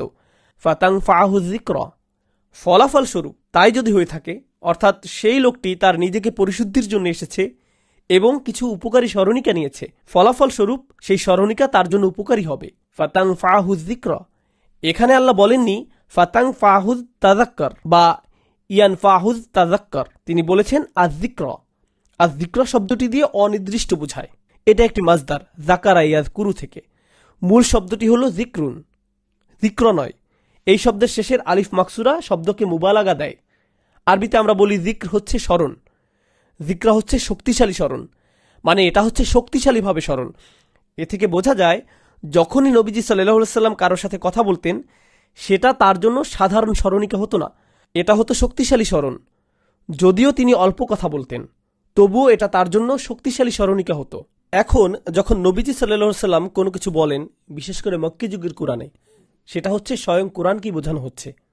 সুতরাং আয-যিকরা, যে শক্তিশালী স্মরণিকার কথা বলা হচ্ছে, এটা দিয়ে কোরআনকেই বোঝানো হচ্ছে। এরপরে এর চেয়েও শক্তিশালী আরেকটা শব্দ নিয়ে আমরা জানবো ইনশাআল্লাহ। মূল কথা হচ্ছে কোরআনকে এখানে একটি শক্তিশালী স্মরণিকা হিসেবে পরিচয় করিয়ে দেওয়া হয়েছে তার জন্য যে এই স্মরণিকা পেতে চায়। তাহলে আল্লাহ এখানে প্রথমেই বলেননি ফাতানফাহু যিকরা, বরং তিনি বলেছেন আও ইয়াযযাক্কারু, যে নিজে এই স্মরণ পাওয়ার চেষ্টা করে, তার জন্য ফলাফল স্বরূপ এই স্মরণিকা খুবই শক্তিশালী হবে, এটা তার জন্য উপকারী হবে। আম্মা মান ইস্তাগনা, অপরদিকে তার জন্য যার আছে ইস্তিগনা, মান ইস্তাগনা, তার জন্য যে উদাসীন, বেপরোয়া, কোনো কিছু নিয়ে ভাবে না। ইস্তিগনা শব্দটি গনি থেকে এসেছে। গনি হচ্ছে এতটাই ধনী যাকে কোনো কিছু নিয়ে ভাবতে হয় না। সে টাকা নিয়ে ভাবে না, সে বাড়ি নিয়ে ভাবে না, সে জীবনের কোনো খরচ নিয়ে ভাবে না। যারা এরকম বিশাল প্রাচুর্যের মধ্যে বাস করে, যার কোনো কিছুর প্রয়োজন নেই, কোনো চাওয়া পাওয়া নেই, তার কিছু পাওয়ার আকাঙ্ক্ষা নেই, সে চাওয়া মাত্রই তার কাছে চলে আসে, এই ধরনের মানুষের গিনা থাকে, এই ধরনের মানুষের গিনা থাকে। আল্লাহ আয্যা ওয়া জাল্লার একটি নাম হচ্ছে আল গনি, আল গনি, কারণ তার কিছুর প্রয়োজন নেই, তার কিছুই প্রয়োজন নেই। সুতরাং এখানে ইস্তিগনা শব্দটির শুরুতে আলিফ, সিন ও তা আছে, এটা বাবে ইস্তিফাল।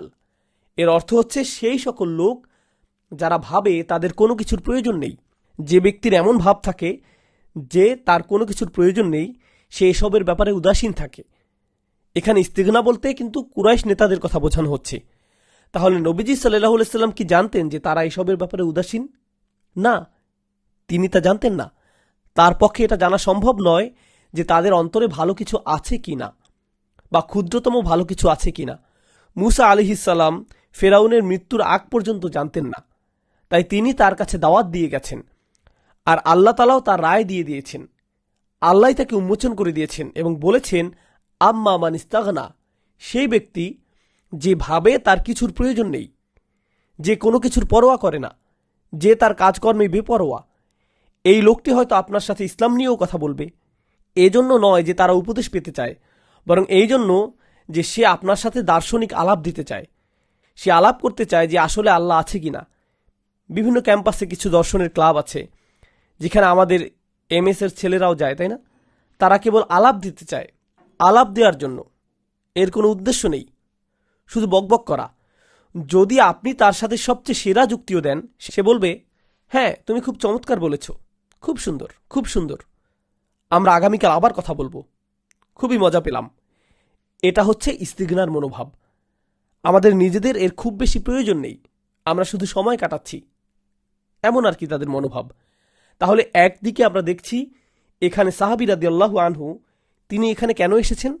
কারণ লাআল্লাহু ইয়াজ্জাক্কা, যাতে সে নিজেকে পরিশুদ্ধ করতে পারে, একজন ভালো মানুষ হতে পারে, তার কলুষতা দূর করতে পারে, নিজের মধ্যে যে সমস্যাগুলো আছে তা দূর করতে পারে। আরেকটি কারণ হলো যাতে সে কিছু স্মরণ পেতে পারে। তাহলে এই দুইটি শক্তিশালী কারণে সেই সাহাবী সেখানে গিয়েছিলেন, আর এর কোনোটি সেই নেতাদের মধ্যে ছিল না। আল্লাহ প্রথমেই বলেছেন আম্মা মান ইস্তাগনা, তার জন্য যে আসলে পাত্তা দেয় না, তার কোনো কিছুর প্রয়োজন নেই, তার আচরণে সেটা বোঝা যাচ্ছে। ফাআনতা লাহু তাসাদ্দা, আর তোমার কাছে আর তোমার আছে তাসাদ্দা, আসলে তোমার আছে তাসাদ্দা। আসলে তাসাদ্দা শব্দটি মূলত ছিল তাসাদ্দা, এখানে আরেকটা তা ছিল। এই শব্দটি ভালোভাবে জানলে বুঝতে পারবো আল্লাহ এখানে কি বলছেন। এখানে কয়েকটা বিষয় আছে, একটি হলো শব্দ, অপরটি হলো বাক্য গঠনটি এখানে খুবই চমৎকার। তাহলে প্রথমে আমরা এই শব্দটি জেনে নিই। এটা এসেছে সদ, দাল ও ইয়া থেকে। সদিউন, এটি সদা থেকেও এসেছে। সদা অর্থ হলো প্রতিধ্বনি, কোনো দেয়ালে শব্দ ছুরি দিলে যেভাবে এটা বারবার ফিরে আসে সেটা, এটাই হচ্ছে সদা। তাসদ্দা শব্দটি হলো কোনো কিছু নিরলসভাবে করা, কোনো কিছুতে বারবার ফিরে যাওয়া, যেমনিভাবে কোনো প্রতিধ্বনি আপনার কানে বারবার ফিরে আসে। তাহলে এখানে নবীজি সাল্লাল্লাহু আলাইহি সাল্লামকে বলা হচ্ছে আপনি তাদের কাছে বারবার করে ফিরে যাচ্ছেন, অর্থাৎ তারা আপনার কাছে কথা বলতে এসেছে, এরপর হঠাৎ এই বাধা এসেছে, তবু আপনি তাদের দিকে ফিরে গিয়েছেন। তাহলে আপনি সদ্দা করছেন, আপনি তাদের দিকে ফিরে গিয়েছেন, প্রতিধ্বনির মতো ফিরে গিয়েছেন, তাদের দিকে আলাপ করতে ফিরেছেন। তাসদ্দা শব্দটি দিয়ে এটাই বোঝাচ্ছে। কিন্তু এখানে আল্লাহ কেবল বলেননি তাসদ্দা, তিনি বলেছেন ফা আংতা লাহু তাসদ্দা। আংতা শব্দটি এখানে জুমলা ইসমিয়া। এটা জানার তাৎপর্য কেবল এটা নয় যে এটা ব্যাকরণগত সূক্ষ্মতা, এর তাৎপর্য হচ্ছে আপনি নিজেই ওদের দিকে ফিরে গিয়েছেন, মানে হলো তারা আপনার দিকে ফেরেনি। এখানে আংতা শব্দটি হচ্ছে আলা গায়রিল ফাইল, এটা দিয়ে বোঝায় ফাইল ছাড়া অন্য কিছু বোঝাচ্ছে। সুতরাং আপনি নিজে তাদের দিকে ফিরে গিয়েছেন। তাদের কি আছে? ইস্তিগনা। গত আয়াতে এসেছে তারা আপনার দিকে ফেরেনি, তারা এটাকে খুব হালকাভাবে নিয়েছে, আর আপনি তাদেরকে খুব গুরুত্বের সাথে নিয়েছেন। এই থেকে বোঝা যাচ্ছে যে কে উপরে আছে। একজন সেলসম্যান যখন কারো কাছে কিছু বিক্রি করতে চায়, যে সেই জিনিসের প্রতি আগ্রহী নয়, এই অবস্থায় কাকে দেখে মায়া লাগে আমাদের?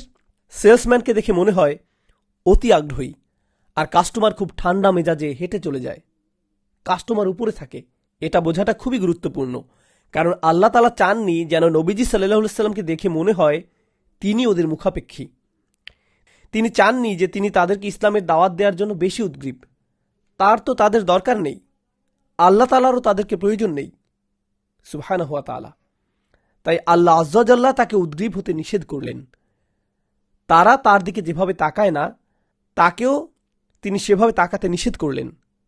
তাই তিনি বললেন ফাআনতা লাহু তাসাদ্দা। সুতরাং তিনি বললেন ফাআনতা লাহু তাসাদ্দা ওয়া মা আলাইকা, আর আপনার কোনো দোষ নেই। এর ফল যাই হোক তাতে আপনার কোনো দোষ নেই। আলা শব্দটি ব্যাপক অর্থবোধক শব্দ, এর কয়েকটা অর্থ আছে।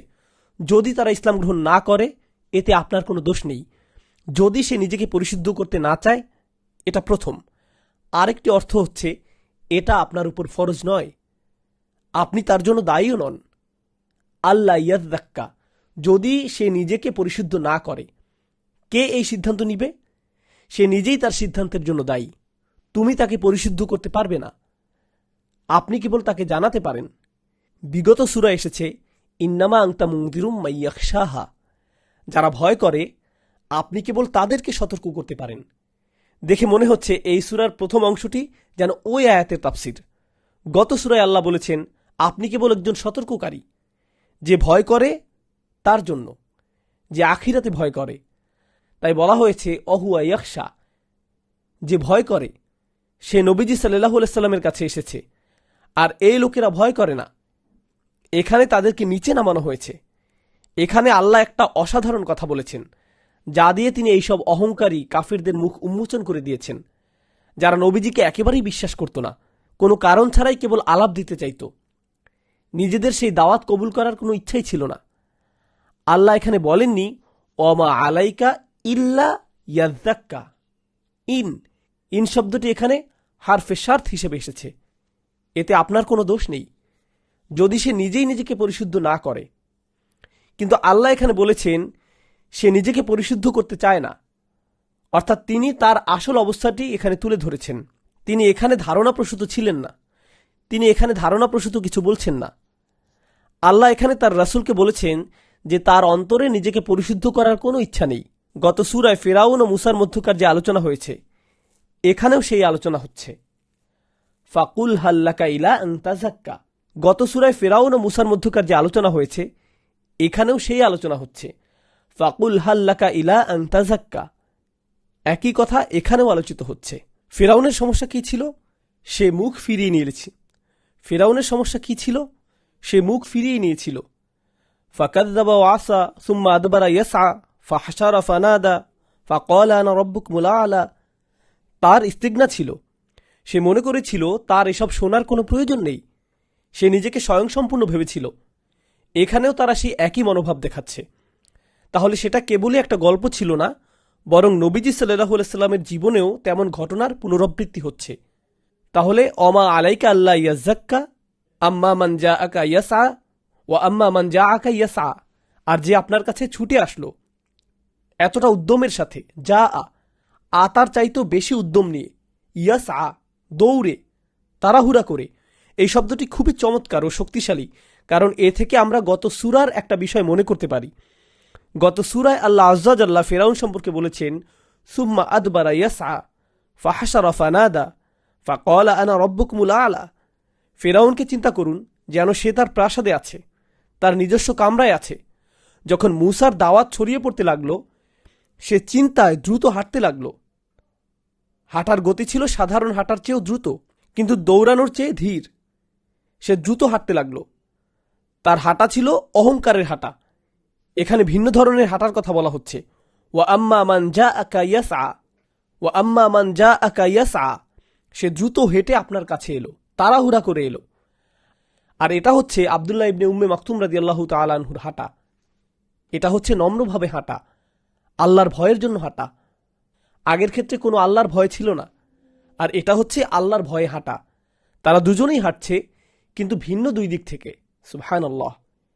এরপর এখানে এসেছে ওয়া আম্মা মান জাআকা ইয়াসআ ওয়া হুয়া ইয়াখশা। তার কথা বলা হচ্ছে। তার আছে খাশিয়া, এবং সে ভয় করে। আল্লাহ কিন্তু বলেননি ওয়া ইয়াখশা, সে ভয় করে। তিনি বলেছেন অহুয়া ইয়াখশা, এবং সেই ভয় করে। এভাবে দমির ব্যবহৃত হলে বোঝা যায় আল্লাহ বোঝাতে চাচ্ছেন এখানে আরও কেউ আছে যার খসিয়া নেই, তার খসিয়া আছে। আপনি যাদের সাথে কথা বলছেন তাদের নেই, তাদের কথা ভুলে যান। তাদের কাছ থেকে ভালো কিছু আসবে না। এজন্যই গত সূরায় তিনি মনে করিয়ে দিয়েছেন ইন্নামা আংতা মুনদিরুম মাই ইয়াখশাহা। আপনি কেবল কাদেরকে সতর্ক করবেন? যাদের অন্তরে ভয় আছে। আল্লাহ বলেন, বাক্য গঠনে, ভাষার প্রয়োগ থেকে আমরা বুঝতে পারি কুরাইশ নেতাদের কোনো ভয় ছিল না। একইভাবে গত সূরায় যখন মূসা আলাইহিস সালাম ফিরআউনকে দাওয়াত দিয়েছিলেন, তিনি তাকে কি বলেছিলেন? ওয়াহদিয়াকা ইলা রব্বিকা ফাতাখশা। আমি তোমাকে তোমার রবের পথ দেখাবো, হয়তো তুমি খাশিয়া অর্জন করতে পারবে। তুমি এমন একজনকে ভয় করবে যিনি তোমার চেয়েও বড়। এরপর আল্লাহ তার নবীকে বললেন ফাআনতা আনহু তালাহা, আর আপনি তার থেকে মুখ ফিরিয়ে নিলেন। এই মুখ ফিরিয়ে নেয়া শব্দটি ব্যাখ্যার দাবি রাখে। তালাহা শব্দটি লাহু থেকে এসেছে, লাম, হা ও ওয়াও। সরল বাংলায় বলতে গেলে এর অর্থ হচ্ছে চিত্ত বিনোদন। সূরা জুমআয় যেমন এসেছে লাহওয়ান আও তিজারাতান। কিন্তু লাহু শব্দটি দিয়ে মূলত বোঝায় এমন কিছুতে নিজেকে ব্যস্ত রাখা যাতে আসল কাজকে ভুলে যাওয়া হয়। তাহলে এটা তুলনাবাচক শব্দ। আপনি এমন কিছু নিয়ে ব্যস্ত যা আপনার সময় নষ্ট করে দিচ্ছে, যা আরও গুরুত্বপূর্ণ কিছুতে কাজে লাগানো যেত। এটাই হচ্ছে লাহু, এটাই হচ্ছে লাহুন। তাহলে আল্লাহ বলেন তার ক্ষেত্রে আপনি এমন কিছুতে নিজেকে ব্যস্ত রেখেছেন যারা তার মতো গুরুত্বের দাবি রাখে না। এখানে আব্দুল্লাহ ইবনে উম্মে মাকতুমের কথা বলা হচ্ছে রাদিয়াল্লাহু আনহু। আল্লাহ তার রাসূলকে বলছেন সাল্লাল্লাহু আলাইহি সাল্লাম, আল্লাহ এই কুরাইশ নেতাদের অন্তরে দেখেছেন, তাদের অন্তরে কোনো খাশিয়া নেই, তাদের অন্তরে ইস্তিগনা রয়েছে, কোনো সম্ভাবনা নেই আল্লাহ ইয়াজ্জাক্কা, তাদের নিজেদেরকে পরিশুদ্ধ করার বা পরিষ্কার করার কোনো আশা নেই। তাদের সাথে কথা বলে সময় নষ্ট করবেন না, এর চেয়েও অনেক গুরুত্বপূর্ণ কাজ আপনার রয়েছে। যদি সেখানে কোনো আশা থাকতো তাহলে হয়তো সেটাই হতো বেশি গুরুত্বপূর্ণ। সেশনের শুরুর দিকে আমরা এই ব্যাপারে কথা বলেছি, অমুসলিমদেরকে দাওয়াত দেওয়ার ব্যাপারে। সেখানে আশা আছে, সেটা অবশ্যই ভালো কাজে সময়কে খরচ করা। কিন্তু যেহেতু এখানে আল্লাহ ইতোমধ্যেই তাদের অন্তরকে লক্ষ্য করেছেন এবং নবীজি সাল্লাল্লাহু আলাইহি সাল্লামকে বলে দিয়েছেন যে তাদের অন্তরে কি আছে, সেহেতু এখানে সময় নষ্ট করার দরকার নেই। ফা আংতা আনহু তালাহা। কাল্লা, না না না, একদমই নয়। এখানে কাল্লা শব্দটি দিয়ে দুইটি জিনিস বোঝাচ্ছে। কেউ কেউ বলেছেন এটা দিয়ে জাজরা বোঝাচ্ছে, ভৎসনা করা। অর্থাৎ আল্লাহ এখানে কাফিরদের ভৎসনা করছেন, না তোমার জন্য নয়, চলে যাও, তোমার সাথে সময় নষ্ট করার সময় নেই, কাল্লা। অথবা তিনি নবীজি সাল্লাল্লাহু আলাইহি সাল্লামকে বলছেন না, আর নয়, তাদের সাথে আর সময় নষ্ট করবেন না, সাহাবীকে সময় না দিয়ে তাদের সময় দিবেন না, তারা সময় পাওয়ার যোগ্য নয়, তারা যোগ্য নয়। কাল্লা, প্রাচীন আরবি ভাষায় কাল্লার আরেকটি অর্থ হচ্ছে হাক্কান, কোনো সন্দেহ নেই। এটাও কাল্লা শব্দটির আরেকটি অর্থ। ইন্নাহা তাযকিরাহ, এখানে দমির হা যিকরন শব্দটিকে নির্দেশ করছে, যা আগের আয়াতে এসেছে স্ত্রীবাচক হিসেবে। সেই স্মরণ আসলে স্মরণ করিয়ে দেওয়ার খুবই শক্তিশালী একটা উপায়। এখন বাক্যটি লক্ষ্য করুন, এটা খুবই চমৎকার একটা স্মরণিকা। এটা কোন সাধারণ স্মরণ করিয়ে দেয়া নয়, বরং এটা খুবই অসাধারণভাবে স্মরণ করিয়ে দেয়া। এর অর্থ হল যিকরা, এমন স্মরণিকা যা নবীজি সাল্লাল্লাহু আলাইহি সাল্লাম আব্দুল্লাহ ইবনে উম্মে মাকতুম রাদিয়াল্লাহু তাআলা আনহুকে দেবেন। এটা হচ্ছে সেই যিকরা, খুবই শক্তিশালী একটা শব্দ। তবে এর চেয়েও শক্তিশালী শব্দ হচ্ছে তাযকির। এটা এসেছে বাবে তাফঈল থেকে, তাযকির। আর একে আর সুউচ্চ করা হলে বলতে হয় তাযকিরাহ। এটা হচ্ছে সর্বোচ্চ শক্তিশালী শব্দ। সুতরাং আল্লাহ এখানে বলেছেন যে কোরআন কেবলমাত্র শক্তিশালী শব্দই নয়, এটা মারাত্মকভাবে শক্তিশালী একটা স্মরণিকা। এর চেয়ে বেশি শক্তিশালী কোনো স্মরণের মাধ্যম হয় না। ইন্নাহা তাযকিরাহ ফামান শাআ যাকারাহ। এখানে লক্ষ্য করুন, হা দিয়ে স্ত্রীবাচক বোঝাচ্ছে, যা দিয়ে স্মরণকে বোঝাচ্ছে যিকরা। পরের আয়াতে আবার আমরা পাই ফামান শাআ যাকারাহ। তাহলে যে চায় সে এ থেকে ইঙ্গিত নিতে পারে, সে এ থেকে কিছু স্মরণ নিতে পারে। এখানে হা বলা হয়নি, বলা হয়েছে হু, যা দিয়ে পুরো কোরআনকে বোঝানো হচ্ছে। প্রথমে স্মরণের ব্যাপারে বলা হয়েছে, এটা শক্তিশালী একটা স্মরণিকা যা আল্লাহ এর অন্তর্ভুক্ত করে দিয়ে পুরো কোরআনের কথা বলেছেন। এই দুইটি বিষয়কে একসাথে জুড়ে দিয়েছেন। তিনি বলছেন, আমাদের শেখাচ্ছেন যে কোরআন হচ্ছে স্মরণ করিয়ে দেওয়ার সবচেয়ে শক্তিশালী মাধ্যম। আমরা কোরআনের আরেকটি জায়গায় একই রকম উদাহরণ পাই, ফাযাক্কির বিল কুরআন মান ইয়াখাফু ওয়াঈদ। ফাযাক্কির বিল কুরআনি মান ইয়াখাফু ওয়াঈদ, কোরআন দিয়ে স্মরণ করিয়ে দিন যে আমাকে ভয় করে। তাহলে এই দুইটি বিষয়কে একসাথে জুড়ে দেওয়া হয়েছে। সবচেয়ে শক্তিশালী স্মরণিকা হচ্ছে কোরআন। কাল্লা ইন্নাহা তাযকিরাহ ফামান শাআ যাকারাহ, যে চায় সে স্মরণ নেবে। আপনাকে ভাবতে হবে না কে চায় আর কে চায় না। আপনি বার্তা পৌঁছে দিন, আপনি শুধু সতর্ক করুন। তারা এটা নেবে কি না সেটা তাদের দায়িত্ব। ইনশাআল্লাহ আমরা আর একটি আয়াত পরে নামাজের বিরতি নেব। ফি সুহুফিম মুকাররমাহ, এই স্মরণিকা রাখা হয়েছে সুহুফে। সুহুফ শব্দটির আক্ষরিক অর্থ হচ্ছে ধর্মগ্রন্থ। সুহুফ শব্দটির সাথে অনেকগুলো শব্দ জুড়ে আছে। এটা এসেছে সহিফা থেকে, যার অর্থ ছড়ানো কাগজের মতো কিছু ছড়িয়ে ছিটিয়ে থাকা, যা মূলত ছিল লিখার জন্য। প্রাচীন ভাষায় একে কাগজ উল্টানো বলা হতো। তাহলে আল্লাহ মূল কোরআনকে লাউহে মাহফুজে রেখেছেন। এটা সেখানেই আছে। এটা এতটাই উঁচুতে, আর এই সব লোকেরা এতটা নিচে আছে যে তারা যেহেতু এটা মানতে চাইছে না, তাদেরকে আর এটা দেওয়ার জন্য উদ্গ্রীব হবার প্রয়োজন নেই। এটা তাদের থেকে এতটাই উঁচুতে যে তারা এর যোগ্য নয়। ফি সুহুফিম মুকাররমাহ, এটা হচ্ছে সবচেয়ে দামি কাগজ। অতএব এটা এমন কিছু নয় যে আপনাকে তা মানানোর জন্য অতি আগ্রহী হতে হবে। এভাবে আল্লাহ এর মর্যাদা সম্পর্কে বর্ণনা দিলেন। কোরআনের প্রতিটি আয়াত, কোরআনের মাধ্যমে ইসলামের দাওয়াত, কাফিরদের এই অহংকারের চেয়ে অনেক উঁচুতে এর অবস্থান, যে আমরা তাদের কাছে ভিক্ষা করব, তাদের হাতে পায়ে ধরব যেন তারা ইসলাম গ্রহণ করে। এই জিল্লার মনোভাব, এই শক্তিহীন মনোভাব কেবলমাত্র তাদের হতে পারে মুসলিমদের প্রতি। জিল্লাতিন আলা আল মুমিনিন, তাই না? আল্লাহ বলছেন তারা শক্তিহীন হয়ে পড়ে যখন তারা বিশ্বাসীদের সাথে কথা বলে। আমাদের কোনো জিল্লা থাকবে না যখন আমরা কাফেরদের সাথে মোকাবেলা করব। আমরা যখন দাওয়াত দেব আমরা শক্তিহীনতা দেখাবো না। আমাদের দাওয়াতে রয়েছে সততা, যা একে সমুন্নত রাখবে। তো আমরা এখানে বিরতি নিচ্ছি। সুবহানাকা আল্লাহুম্মা ওয়া বিহামদিকা আশহাদু আল্লা ইলাহা ইল্লা আনতা নাস্তাগফিরুকা ওয়া নাতুবু ইলাইক। বিসমিল্লাহ। সূরা আবাসা পার্ট 2। আমরা সূরা আবাসার অধ্যয়ন আবারও শুরু করছি।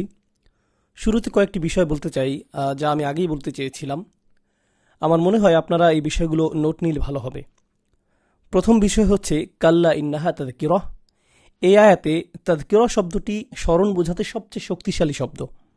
এটা আসলে এমন শব্দ, তাযকিরাহ শব্দটি দিয়ে এমন কাউকে বোঝায় যে স্মরণ না করে পারে না। কিন্তু এখানে গুরুত্বপূর্ণ হলো কেন কোরআনে একে আত্মস্মরণ বলা হয়েছে। কোনো খবর, তথ্য বা জ্ঞান না বলে স্মরণ কেন?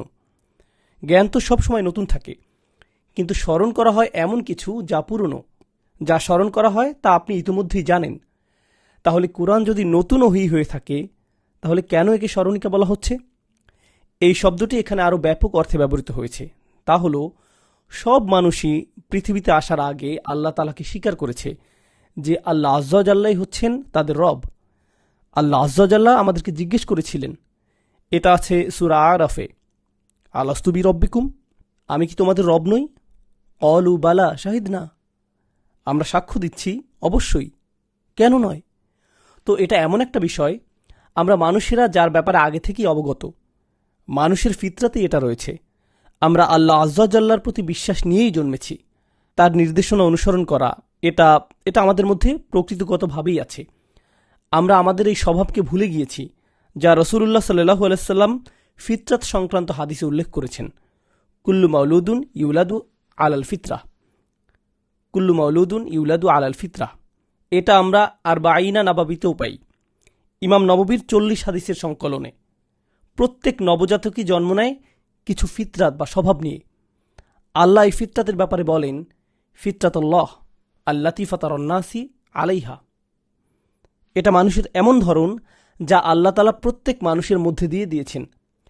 এখন এই ফিতরাতের ব্যাপারে নবীজি সাল্লাল্লাহু আলাইহি সাল্লাম বলেছেন, বয়সের সাথে সাথে আপনার সংস্কৃতি, পরিবারের ধর্ম, তারা তাকে ইহুদি বানায়, তারা তাকে খ্রিস্টান বানায়, তারা তাকে মাজুসি বানায় ইত্যাদি। এই সকল ধর্মের লোকেরা তাদের পরিবেশকে আপনার উপর চাপিয়ে দিয়েছে। কিন্তু আপনার ফিতরাতে কি ছিল? ইসলাম, আল্লাহর কাছে আত্মসমর্পণ। তাহলে কোরআন এখানে আপনাকে আপনার ফিতরাতের দিকে ডাকছে। এটা আপনাকে এমন কিছুর স্মরণ করিয়ে দিচ্ছে যা ইতিমধ্যেই আপনার অন্তরে ছিল। এজন্য একে বলা হয় তাযকিরা। এখন তাযকিরা দিয়ে কি লাভবান হবে? যার মধ্যে তার ফিতরাতের কিছু অংশ বাকি রয়েছে। মনে করুন আপনার মনে কিছুটা আলো অবশিষ্ট রয়েছে, তখন কোরআনের আলো আসলো, এই দুই আলো একসাথে মিলে গেল, একে বলা হয় নূরুন আলা নূর, আলোর মধ্যে আলো। কিন্তু এখানে যে লোকদের কথা বলা হচ্ছে তাদের কোনো আলো ছিল না। আল্লাহ বলছেন তাদের মধ্যে নিজেদের পরিশুদ্ধ করার কোনো ইচ্ছাই ছিল না। তারা মনে করে তাদের আর কোনো কিছুরই প্রয়োজন নেই। তারা মনে করছে না যে তাদের কোনো রব দরকার। তাহলে তাদের মধ্যে নিজেদের পরিশুদ্ধ করার কোনো ইচ্ছাই নেই। অর্থাৎ যদি এত শক্তিশালী স্মরণিকাও কোনো প্রভাব ফেলতে না পারে, তাহলে এদের দিয়ে আর কোনো আশা নেই। এদের নিয়ে এত ভেবো না, কারণ তাদেরকে কোনো ছোট বার্তা দেয়া হয়নি।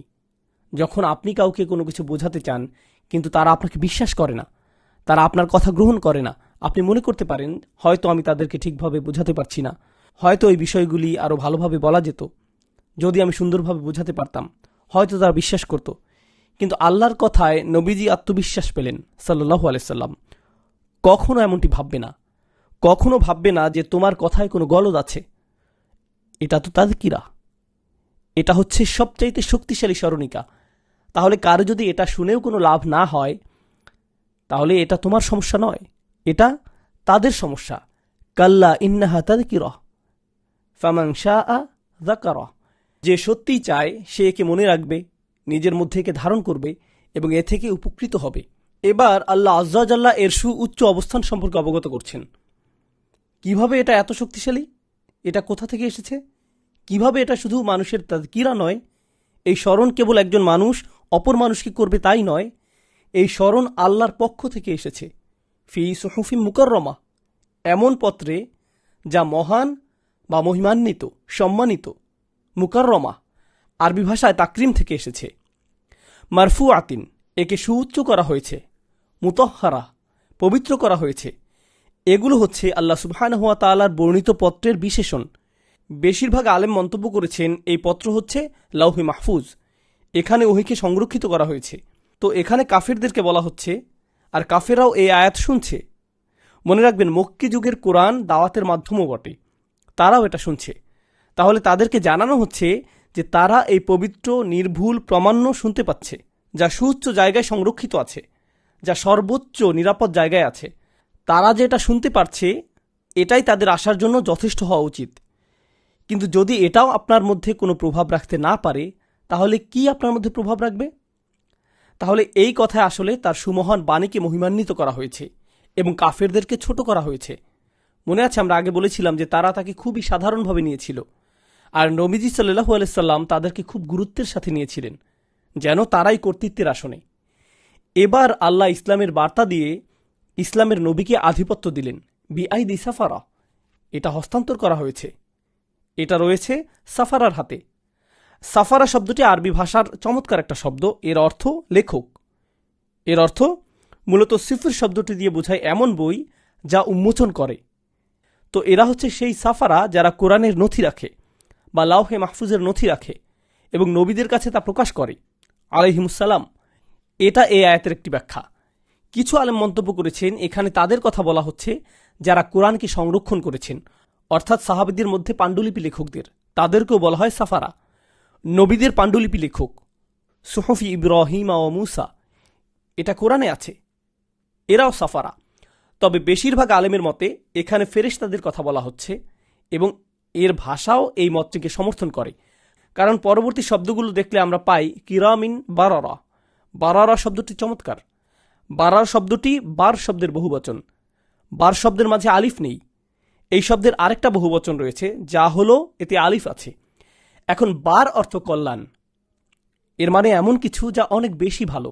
এই শব্দটি দিয়ে ভালোর আধিক্য বোঝাচ্ছে, এমন কিছু যা অনেক বেশি ভালো। আবার শব্দটি দিয়েও ভালো বোঝায়, কিন্তু এটা বার শব্দের মতো শক্তিশালী নয়। এখন বার শব্দের বহুবচন হল আবরার, অতাওয়াফানা মাআল আবরার। এটা হচ্ছে বার শব্দের সাধারণ বহুবচন। আবরার শব্দটি দিয়েও ভালো বোঝায়, কিন্তু এটা বার শব্দের মতো শক্তিশালী নয়। এখন বার শব্দের বহুবচন হল আবরার, ওয়াতাওয়াফানা মাআল আবরার। এটা হচ্ছে বার শব্দের সাধারণ বহুবচন। আর শক্তিশালী বহুবচন হচ্ছে বারারা, যেটা এখানে ব্যবহৃত হয়েছে। ভাষাতত্ত্বের একটি মতে বারারা হচ্ছে জামউ কাসরা আর আবরার হচ্ছে জামউ কিল্লাহ। বারারা হচ্ছে বহুবচনের আধিক্য বোঝাচ্ছে, আবরার শব্দটি ততটা শক্তিশালী নয়। আর এটা ফেরেশতাদের ক্ষেত্রে প্রযোজ্য হবে, কারণ ফেরেশতাদের ধার্মিকতার চেয়ে মানুষের ধার্মিকতা অনেক কম, কারণ তারা সবাই ধার্মিক। অতএব কিরামিন বারারা, তারা সবাই ধার্মিক, তাদের পুরো সবাই ধার্মিক।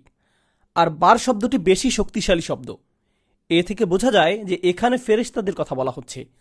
আল্লাহ তাআলাই অধিক জানেন। তবে বেশিরভাগের মত এটি যে এরাই ফেরেশতাদের মধ্যে অধিক সম্মানিত এবং ধার্মিক। তাহলে যে লোকদের মাধ্যমে এই ওহী নাজিল করা হয়েছে বা যাদের মাধ্যমে এটা নাজিল করা হয়েছে, প্রথমত এটা খুবই সুউচ্চ, এটা সম্মানের, এটা মহিমান্বিত, এটা পরিশুদ্ধ, এটা পরিষ্কার। তার উপর তারা হলেন ফেরেশতাদের মধ্যে উপরের সারির, কারণ তাদের কথা আলাদাভাবে এসেছে। আর তারা হলেন সবচেয়ে সম্মানিত, বারারা। তোমাদের কুরাইশদের জন্যই এই কথা বলা হচ্ছে, তোমাদেরকে এটা বলা হচ্ছে। অতএব তোমরা যদি এটা অনুধাবন না করো, তাহলে এটা তোমাদের ক্ষতি, আর কারো নয়। তোমাদের কারণে নবীজি সাল্লাল্লাহু আলাইহি সাল্লামের বিন্দুমাত্র আক্ষেপের কিছু নেই। এ কারণেই আল্লাহ আজ্জা ওয়া জাল্লা প্রতিনিয়ত বারংবার তার নবীকে মনে করিয়ে দিচ্ছেন সাল্লাল্লাহু আলাইহি সাল্লাম, ফালাআল্লাকা বাখিউন নাফসাকা আলা আথারিহিম, তুমি কি আক্ষেপ করে নিজেকে মেরে ফেলবে? তুমি কি অতিরিক্ত আক্ষেপে পড়ছ তাদের মুসলিম না হবার কারণে? ইল্লাম ইউমিনু, যদি তারা মুসলিম না হয় তুমি কি আক্ষেপে নিজেকে শেষ করে দেবে?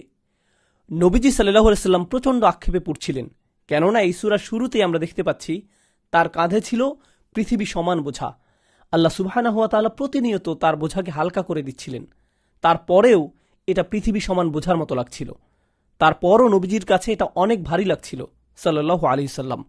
ঠিক এই কারণেই এমনকি মুনাফিকদের প্রতি আল্লাহ আজ্জা ওয়া জাল্লা বলেন, ইন তাস্তাগফির লাহুম ৭০ মাররাতান ফালা ইয়াগফিরাল্লাহু লাহুম। এমনকি মুনাফিকদের প্রতি আল্লাহ আজ্জা ওয়া জাল্লা বলেন, যদি তুমি আল্লাহর কাছে ৭০ বারও ক্ষমা চাও আল্লাহ তাদেরকে ক্ষমা করবেন না। নবীজি বলেন, তাহলে আমি ৭০ বারের বেশি ক্ষমা চাইব।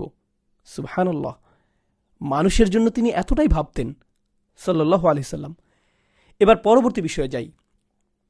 এই পর্যন্ত এমন কিছু বিষয় আলোচনা করা হয়েছে যেখানে ওহির সুউচ্চ সম্মানের বিষয় বলা হয়েছে, নবীজির কথার প্রতি গুরুত্বারোপ করা হয়েছে।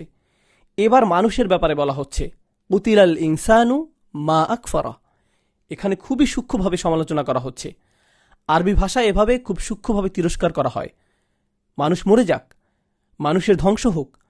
কুতিলাল ইনসান, এটা হচ্ছে মাবনি আলাল মাজহুল লিল মাদি, এটা অতীতকাল এবং এটা নিষ্ক্রিয়। এর আক্ষরিক অর্থ হচ্ছে মানুষ মরে গেছে। এটি এমন ইঙ্গিত করছে যেন মানুষ মরে যাক বা মানুষ নিজেই নিজেকে ধ্বংস করেছে। মা আকফারা, সে কতই না অকৃতজ্ঞ, সে কত অবলীলায় অস্বীকার করতে পারে। মা আকফারা হচ্ছে উসলিবিত তাজ্জুব। আরবি ভাষায় এমন শব্দ গঠন করা হয় নির্বাক হওয়া, আশ্চর্যান্বিত হওয়া, একই সাথে ক্রোধ হওয়া বোঝাতে। তাহলে স্বয়ং আল্লাহ বলছেন সে কত বিরাট কুফর করতে পারে, সে কত চমৎকারভাবে অস্বীকার করতে পারে, সে কত অবলীলায় অস্বীকার করতে পারে। এর আরেকটি ব্যাখ্যা হচ্ছে, এটি কম জনপ্রিয় মত, কেননা এর ভাষা খুবই শক্তিশালী। তা হল মা শব্দটি এখানে মাফউল বিহি। কোন বিষয়টি তাকে এভাবে অস্বীকার করতে প্রভাবিত করছে? কিসে তাকে অস্বীকার করাচ্ছে? ঠিক আছে, এখানে মাউসুলা কাজ করছে, মাফউল বিহি নয়, মাউসুলা হয়েছে। তবে বেশিরভাগ আলেমের মতে তাজ্জুব উসলিবিত তাজ্জুব। কত চমৎকার! কিসে তাকে অস্বীকারে প্ররোচিত করেছে? তাহলে দুইটি বিষয়ই একটি আয়াতে এসেছে। সে নিজেকে ধ্বংস করছে, মানুষ নিজেকে ধ্বংস করছে তার অসাধারণ অপরিসীম অস্বীকারের মাধ্যমে, তার অকৃতজ্ঞতা, তার অবজ্ঞার মাধ্যমে। এবার আপনি যদি গত সূরা খেয়াল করেন, আল্লাহ আজ্জা ওয়া জাল্লা আমাদের দেখাচ্ছেন তাকে অস্বীকারের পরিণতি কতটা ভয়ঙ্কর হতে পারে। কিসের উদাহরণ দেওয়া হয়েছে আপনাদের মনে আছে? ফাকাযযাবা ওয়া আসা সুম্মা আদবারা ইয়াসআ ফাহাশারা ফানাদা ফাকালা আনা রাব্বুকুমুল আ'লা। আল্লাহ ফেরাউনের মাধ্যমে তাকে অস্বীকারের সবচেয়ে ভয়ঙ্কর উদাহরণ দিচ্ছেন। এর পরের সূরাতেই তিনি পুরো মানবজাতি সম্পর্কে বলছেন, যারা ফেরাউনের পদঙ্ক অনুসরণ করছে সত্যকে অস্বীকারের মাধ্যমে, যখন এটা তাদের সামনে উপস্থাপন করা হয়। এখানে সুবহানাল্লাহ, সূরা নাজিয়াত ও আবাসার মধ্যে কি চমৎকার বৈপরীত্য দেখুন। এই দুটোকে এভাবে একত্রিত করা হয়েছে। নাজিয়াতে আল্লাহ বলছেন মুসা আলাইহিসসালাম তাকে সবচেয়ে চমৎকার, সবচেয়ে শক্তিশালী নিদর্শন দেখিয়েছেন। ফাআরাহুল আয়াতাল কুবরা, মুসা আলাইহিসসালাম তাকে অফুরন্ত নিদর্শন দেখিয়েছেন, তিনি তাকে দেখিয়েছেন। এরপরেও সে তার বিরোধিতা করেছে, এরপরেও সে কুফর করেছে। সে কত চমৎকারভাবে কুফর করেছে, সে তা দেখতে পাচ্ছে, তারপরও কুফর করছে। আর এই সূরায় আল্লাহ তাদেরকে কি দেখাচ্ছেন? তিনি তাদেরকে দেখাচ্ছেন তাযকিরাহ বিআইদি সাফারাহ কিরামিন বারারাহ। তিনি তাদেরকে এমন সুস্পষ্ট নিদর্শন দেখাচ্ছেন, এরপরেও তারা কুফর করছে। সেখানে ছিল মুসা আলাইহিস সালামের লাঠি, এখানে নিদর্শন হচ্ছে কোরআন, এবং উভয়ের সামনেই এটা রয়েছে, দুজনেই দেখতে পাচ্ছে। এরপরেও তারা কিভাবে পারে অস্বীকার করতে? আগের সূরায় তার অস্বীকার করার সাথে জড়িত ছিল অহংকার। এখানেও আল্লাহ অহংকারের বিষয়টি তুলে এনেছেন। সে নিজেকে কি মনে করে? মিন আইয়ি শাইইন খালাকাহ। পরবর্তী আয়াত, সে কি মনে করে তাকে কি দিয়ে বানানো হয়েছে, তাকে কি দিয়ে, কোন বস্তু দিয়ে বানানো হয়েছে? এরপর মানুষ বলছে এর মানে কি? মিন নুতফাতিন খালাকাহু ফাকাদ্দারাহ। নোংরা শুক্রাণু থেকে, এমন নোংরা শুক্রাণু থেকে লোকজন লজ্জায় যা কাপড় থেকে ধুয়ে ফেলে, এই শুক্রাণু থেকে আল্লাহ আজ্জা ওয়া জাল্লা বলেন মিন নুতফা, এ থেকে খলাকাহু, তিনি তাকে সৃষ্টি করেছেন, ফাকদ্দারাহ। আরবি ভাষায় তাকদীর শব্দটি খুবই শক্তিশালী শব্দ। এর সাথে সম্পর্কিত আরেকটা চমৎকার শব্দ হলো খারাসা। খারাসা শব্দের অর্থ হলো ক্ষিপ্র গতিতে ওঠানামা করা। যেমন আমরা দেশে স্টক মার্কেটে যেমনটি করি, ক্ষিপ্র গতিতে ছুরি দেয়া, বা রিয়েল এস্টেট, হয় এটা উপরে উঠবে আবার এটা নিচে পড়বে। আপনারা বিশ্বাস করবেন না, আমি নিউ ইয়র্কে বিজনেস স্কুলে পড়তাম এবং মিড টাউন ম্যানহাটন ছিল সেখানকার সবচেয়ে দামি ওয়াল স্ট্রিট, সবচেয়ে বেশি দামের ব্রোকারেজ ফার্ম, বিশাল বিশাল বিল্ডিং। একদম ছোট ছোট রুমের ভাড়াই ছিল $9,000 $10,000। কত হবে? 4,000 স্কোয়ার ফিট বা এমন হবে। এবং এই সকল বিল্ডিংয়ের প্রথম তলায় কারা থাকতো জানেন? মনস্তাত্ত্বিক, হস্তবিশারদরা। 50 স্ট্রিট, ম্যাডিসন অ্যাভিনিউতে, পার্ক অ্যাভিনিউতে। এটা ছিল পুরো বিশ্বের সবচেয়ে দামি রিয়েল এস্টেট কোম্পানির একটি। সেখানে এইসব মনস্তত্ত্ব বিশারদরা জায়গা পেত। কেন জানেন? কারণ সেই সব কোটি কোটি ডলারের এক্সিকিউটিভরা যখন বিরাট দান মারতে যেত, তারা যখন এই স্টক সেই স্টক নিজেদের টাকা লগ্নি করতে যেত, তারা কি করত? তারা সেই সব হস্তবিশারদদের কাছে যেত। আমার কি রঙের টাই পরা উচিত, আমার মোজা কি আমার জুতার সাথে মিলেছে, এরকম আর কি। তারা এই সমস্ত কুসংস্কারে এতটাই বিশ্বাসী ছিল। এটাই হচ্ছে খারাসা বা খার্স, বিশালভাবে অনুমান করা। কিন্তু এখানে এসেছে তাকদীর। তাকদীর হচ্ছে এমন অনুমান যা খুবই সূক্ষ্মভাবে হিসেব নিকেশ করে করা হয়। আল্লাহ আজ্জাল্লাহ মানুষের সম্পর্কে বলেন, তিনি এই শুক্রাণু নিয়েছেন এবং তিনি সেখানে তাকদীর করেছেন। আপনি কতটা লম্বা হবেন, আপনার গায়ের রং কি হবে, আপনার দুটি চোখই ভালো হবে কিনা, আপনার স্বাদ কেমন হবে, আপনি কোন ভাষায় কথা বলবেন, আপনি কতটা মেধাবী হবেন, আপনার ব্রেইনের কোন কোন অংশ বেশি ব্যবহৃত হবে, আপনি কতদিন বাঁচবেন, আপনি কি খাবেন, আপনি কখন খাবেন, আপনার কি কি রোগ হবে, আপনি কি সুস্থ হবেন কিনা, আপনার বাবা মা কারা হবে, আপনার সন্তান সন্ততি কারা হবে, আপনি কি চাকরি করবেন, আপনি কিসে সময় কাটাবেন, আপনি কি ব্যবসা করবেন, আপনার কোন ব্যবসা ব্যর্থ হবে, এই সব কিছুই খুব সূক্ষ্মভাবে হিসেব করা হয়েছে। যখন আপনি এমন ছিলেন, যখন আপনার অস্তিত্বই ছিল না। মিন নুতফা খলাকাহু ফাকদ্দারাহ। তিনি তার পুরো জীবনকে হিসেব করেছেন, খুবই সূক্ষ্মভাবে হিসেব করেছেন।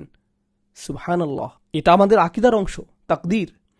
তাহলে আল্লাহ আজ্জাল্লাহ এই কাফেরকে বলছেন, তুমি তোমাকে ধ্বংস করেছ, তুমি কত অবলীলায় অস্বীকার করতে পারো, তুমি কোত্থেকে এসেছ সেটা একবার ভাবো। তোমাকে কতটা ক্ষুদ্র জায়গা থেকে সৃষ্টি করা হয়েছে, আমি তোমাকে এখান থেকে সৃষ্টি করেছি, এরপরও তুমি সন্দেহ করছো। তোমরা সবাই এটা ভুলে গিয়েছো এবং কতটা অবলীলায় তোমরা এই সব কিছুকে অস্বীকার করছো। এর বিপরীতে সূরা নাজিয়াতের বর্ণনাটি দেখুন। সেখানেও আল্লাহ মানুষকে তার অবস্থান সম্পর্কে বলছেন। সেখানে তিনি বলছেন, ওয়া আনতুম আশাদ্দু খালকান আমিস সামা বানাহা। তোমাকে বানানো কি বেশি কঠিন কিছু, নাকি এই সুউচ্চ আকাশমণ্ডলী? রফা আসামকাহা ফাসাওয়াহা। তাহলে আমাদের সাথে আকাশের তুলনা করা হয়েছে। এখানে আমাদেরকে, আমরা কোত্থেকে এসেছি তার সাথে তুলনা করা হয়েছে, নুতফা থেকে। সুবহানাল্লাহ। এবং এই জায়গাতেই আল্লাহ অহংকারকে চূর্ণ করেছেন আলাদাভাবে। এরপর তিনি বলছেন, সুম্মা সাবিলা ইয়াসসারাহ। এটা বিশেষভাবে সেই পথ যা আল্লাহ মানুষের জন্য তৈরি করেছেন, তিনি তার জন্য সহজ করেছেন।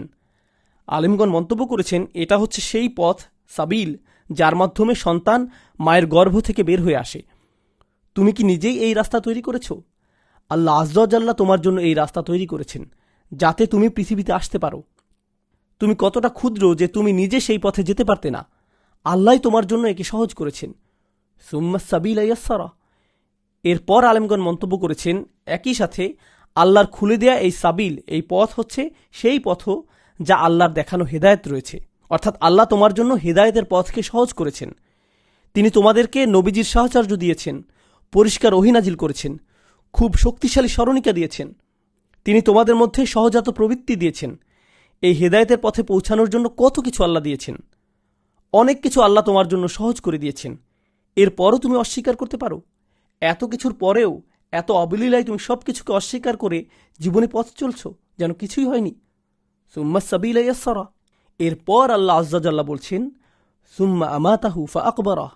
তোমার জন্য সেই পথকে সহজ করার পরে, পৃথিবীতে চলার পথ সহজ, হেদায়েতের সহজ পথ, জীবনের প্রতিটি ধাপকে সহজ করার পর, সুম্মা আমাতাহু, এরপর তিনি তাকে মৃত্যু দেন। তুমি নিজে তোমার মৃত্যু ঘটাতেও পারো না। তুমি মনে করেছ তোমার জীবনের নিয়ন্ত্রণ তোমার হাতে? তোমার মৃত্যুর নিয়ন্ত্রণই তো তোমার হাতে নেই। ফাআকবারাহু। এরপর তিনি তাকে কবরে পাঠান, তিনি তাকে কবরস্থ করেন। ফাআকবারাহ, তার মৃত্যুর পর। আরবিতে কবর শব্দ দিয়ে বোঝায় পৃথিবীতে প্রবেশ করা। অতএব যদি তোমাকে পুড়িয়ে ফেলাও হয় এবং তোমার ছাই বাতাসে উড়িয়েও দেওয়া হয়, কিংবা যদি তোমাকে তিমি মাছ খেয়ে ফেলে, পরিশেষে সব প্রাণী নিঃশেষ হবে। নিঃশেষ হয়ে কোথায় যাবে? পৃথিবীতেই। সব কিছুই পৃথিবীতেই পুনরায় ফিরে আসবে। ফা আকবরাহ, তুমি কবরস্থ হও বা না হও, ভেসে যাও বা যাই হোক, পরিশেষে তোমাকে পুনরায় পৃথিবীতেই ফিরে আসতে হবে। তাহলে তুমি নোংরা কিছু থেকে পৃথিবীতে এসেছিলে, নুতফা, এমন কিছু যা তুমি তোমার কাপড় থেকে মুছে ফেলো, ময়লা। ফা আকবরাহু, আল্লাহ মানুষকে এমন অবস্থার মধ্যে ফেলেছেন। এরপর তিনি বলেন সুম্মা ইজা শাআ, এরপরে, এর অনেক পরে, যখন তাকে কবরস্থ করা হবে, তারপর কি হবে? যখন তিনি চাইবেন। ইজা শাআ, শি'তুম নয়, যখন তুমি চাইবে তখন নয়, যখন তিনি চাইবেন। আনশারাহ, এটা ফেলে মাজি তাওকীদের জন্য, গুরুত্বারোপের জন্য, বা কি বলে এটাকে, দৃঢ় বিশ্বাস বা নিশ্চিতভাবেই। হ্যাঁ, শব্দটা হবে নিশ্চিতভাবেই। সুম্মা ইজা শাআ আনশারাহ, যখন তিনি চাইবেন। তিনি হঠাৎ করেই সবাইকে পুনরুত্থিত করবেন। এখানে ইজা শব্দটি দিয়ে সাথে সাথে বোঝাচ্ছে, সাথে সাথেই তিনি পুনরুত্থিত করবেন, কোনো ঘোষণা ছাড়াই। এই যে আমরা বড় হই, শিশু থেকে বয়স্ক হই, একটা প্রক্রিয়ার মধ্য দিয়ে, কিন্তু আমাদের পুনরুত্থানের ক্ষেত্রে কি কোনো প্রক্রিয়া আছে? না, এটা সাথে সাথেই হবে। সুম্মা ইজা শাআ আনশারাহ, তাহলে এই সব কিছুর জন্য তিনি তোমাকে যে সময় দিয়েছেন, তাহলে সময় থাকতেই তুমি শুধরে যাও, কারণ সময় শেষ হয়ে আসছে। যখন তুমি শেষ হয়ে যাবে, তিনি তোমাকে আবার পুনরুত্থিত করবেন। আরবি ভাষায়, বিশেষ করে কোরআনে, পুনরুত্থানের ব্যাপারে 3টা শব্দ ব্যবহৃত হয়। আহইয়া, কিছু মরে যাওয়া, এরপর আবার জীবন ফিরে পাওয়া। বাআসা শব্দটি দিয়ে 2টা জিনিস বোঝায়, কিছু জাগানো এবং তাকে সামনে এগিয়ে নিয়ে যাওয়া। অর্থাৎ আল্লাহ আমাদেরকে জাগিয়ে তুলবেন এবং আমাদেরকে সেই স্থানে পাঠাবেন যেখানে আমাদের থাকার কথা।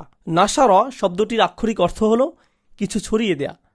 যেমন নাসার আল মাইয়িতু নুসরান, আরবিতে এমন একটা কথা আছে, অর্থাৎ ফসল তোলা হয়েছে। এর মানে হলো অবশিষ্ট অংশ জমিতে পড়ে রয়েছে, এগুলো আটি বাঁধা অবস্থায় নেই, ছড়িয়ে রয়েছে। আল্লাহ বলেন তিনি আপনাকে জাগিয়ে তুলবেন এবং ছড়িয়ে দেবেন, অর্থাৎ সকল মানুষ ছড়িয়ে ছিটিয়ে সেই ভূমিতে, সেই মাঠে একত্রিত হবে, হাসরের মাঠে, যেখানে আমাদের একত্রিত হবার কথা। সুবহানাল্লাহ। তো সুম্মা ইদা শাআ আনশারাহ, এরপর আল্লাহ আযজা ওয়া জাল্লা আবার বলছেন কাল্লা, কাল্লা, না, একদমই না। আল্লাহ নিশ্চিতভাবেই বলছেন এটা অবশ্যই সত্যি। কাল্লা লাম্মা ইয়াকদি মা আমারাহ, তার ন্যায় বিচার এখনো সম্পূর্ণ হয়নি, তিনি এখনো সম্পূর্ণ করেননি। আরবি ভাষায় কদা শব্দটি দিয়ে বোঝায় দায়িত্ব পালন করা, এমনভাবে দায়িত্ব পালন করা যাতে আপনার দায়িত্ব শেষ হয়ে যায়, আপনার কাজ শেষ। বুঝতে পারছেন? আপনার এই কাজটি করার কথা ছিল, আপনি করেছেন, আপনার কাজ শেষ, আপনার আর কোনো দায়িত্ব নেই। এটাই হচ্ছে কদা। বুঝছেন? তাহলে আল্লাহ তাআলা বলছেন মানুষ তার দায়িত্ব পালন করেনি এখন পর্যন্ত, অর্থাৎ মানবজাতি এই পৃথিবীতে এত বছর ধরে আছে, আর এত বছর ধরে মানুষ এখনও তার দায়িত্ব সম্পন্ন করেনি। লাম্মা, লাম নয় বরং লাম্মা, এখনও নয়। এখানে তারাজ্জি এসেছে, এর পরেও আশা আছে। কেবল লাম্মা শব্দটির কারণে এখানে বোঝা যাচ্ছে এখনও আশা আছে। তিনি যা করতে নির্দেশ দিয়েছেন সে তা করেনি। তার রব যা করতে বলেছেন আমারাহু, তিনি অর্থাৎ আল্লাহ যা নির্দেশ দিয়েছেন সে এখনও তা সম্পন্ন করেনি, এখনো পর্যন্ত। এতবার মনে করিয়ে দেওয়ার পরেও, স্মরণ করিয়ে দেওয়ার পরেও সে এখনও আর দায়িত্ব পালন করেনি। সুবহানাল্লাহ। সূরার শেষ পর্যায়ে এসে এটা খুবই শক্তিশালী একটা মন্তব্য। এত কিছুর পরেও এখনও আপনার জন্য আশা আছে, আপনি এখনও তা সম্পূর্ণ করেননি, তারপরেও আপনার জন্য আশা আছে।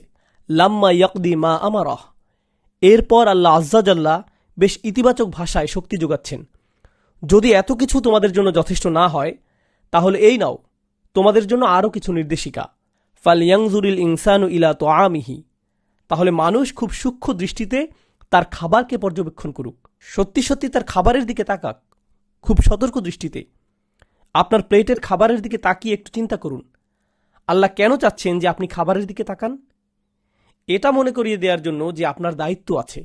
কাল্লা লাম্মা ইয়াকদি মা আমারাহ ফালইয়ানজুরিল ইনসানু ইলা তুআমিহি, মানুষ এখনও সম্পন্ন করেনি, মানুষ এখনও তার দায়িত্ব সম্পন্ন করেনি যা আল্লাহ তাকে নির্দেশ দিয়েছেন। সে একবার যেন তার খাবারের দিকে তাকায়।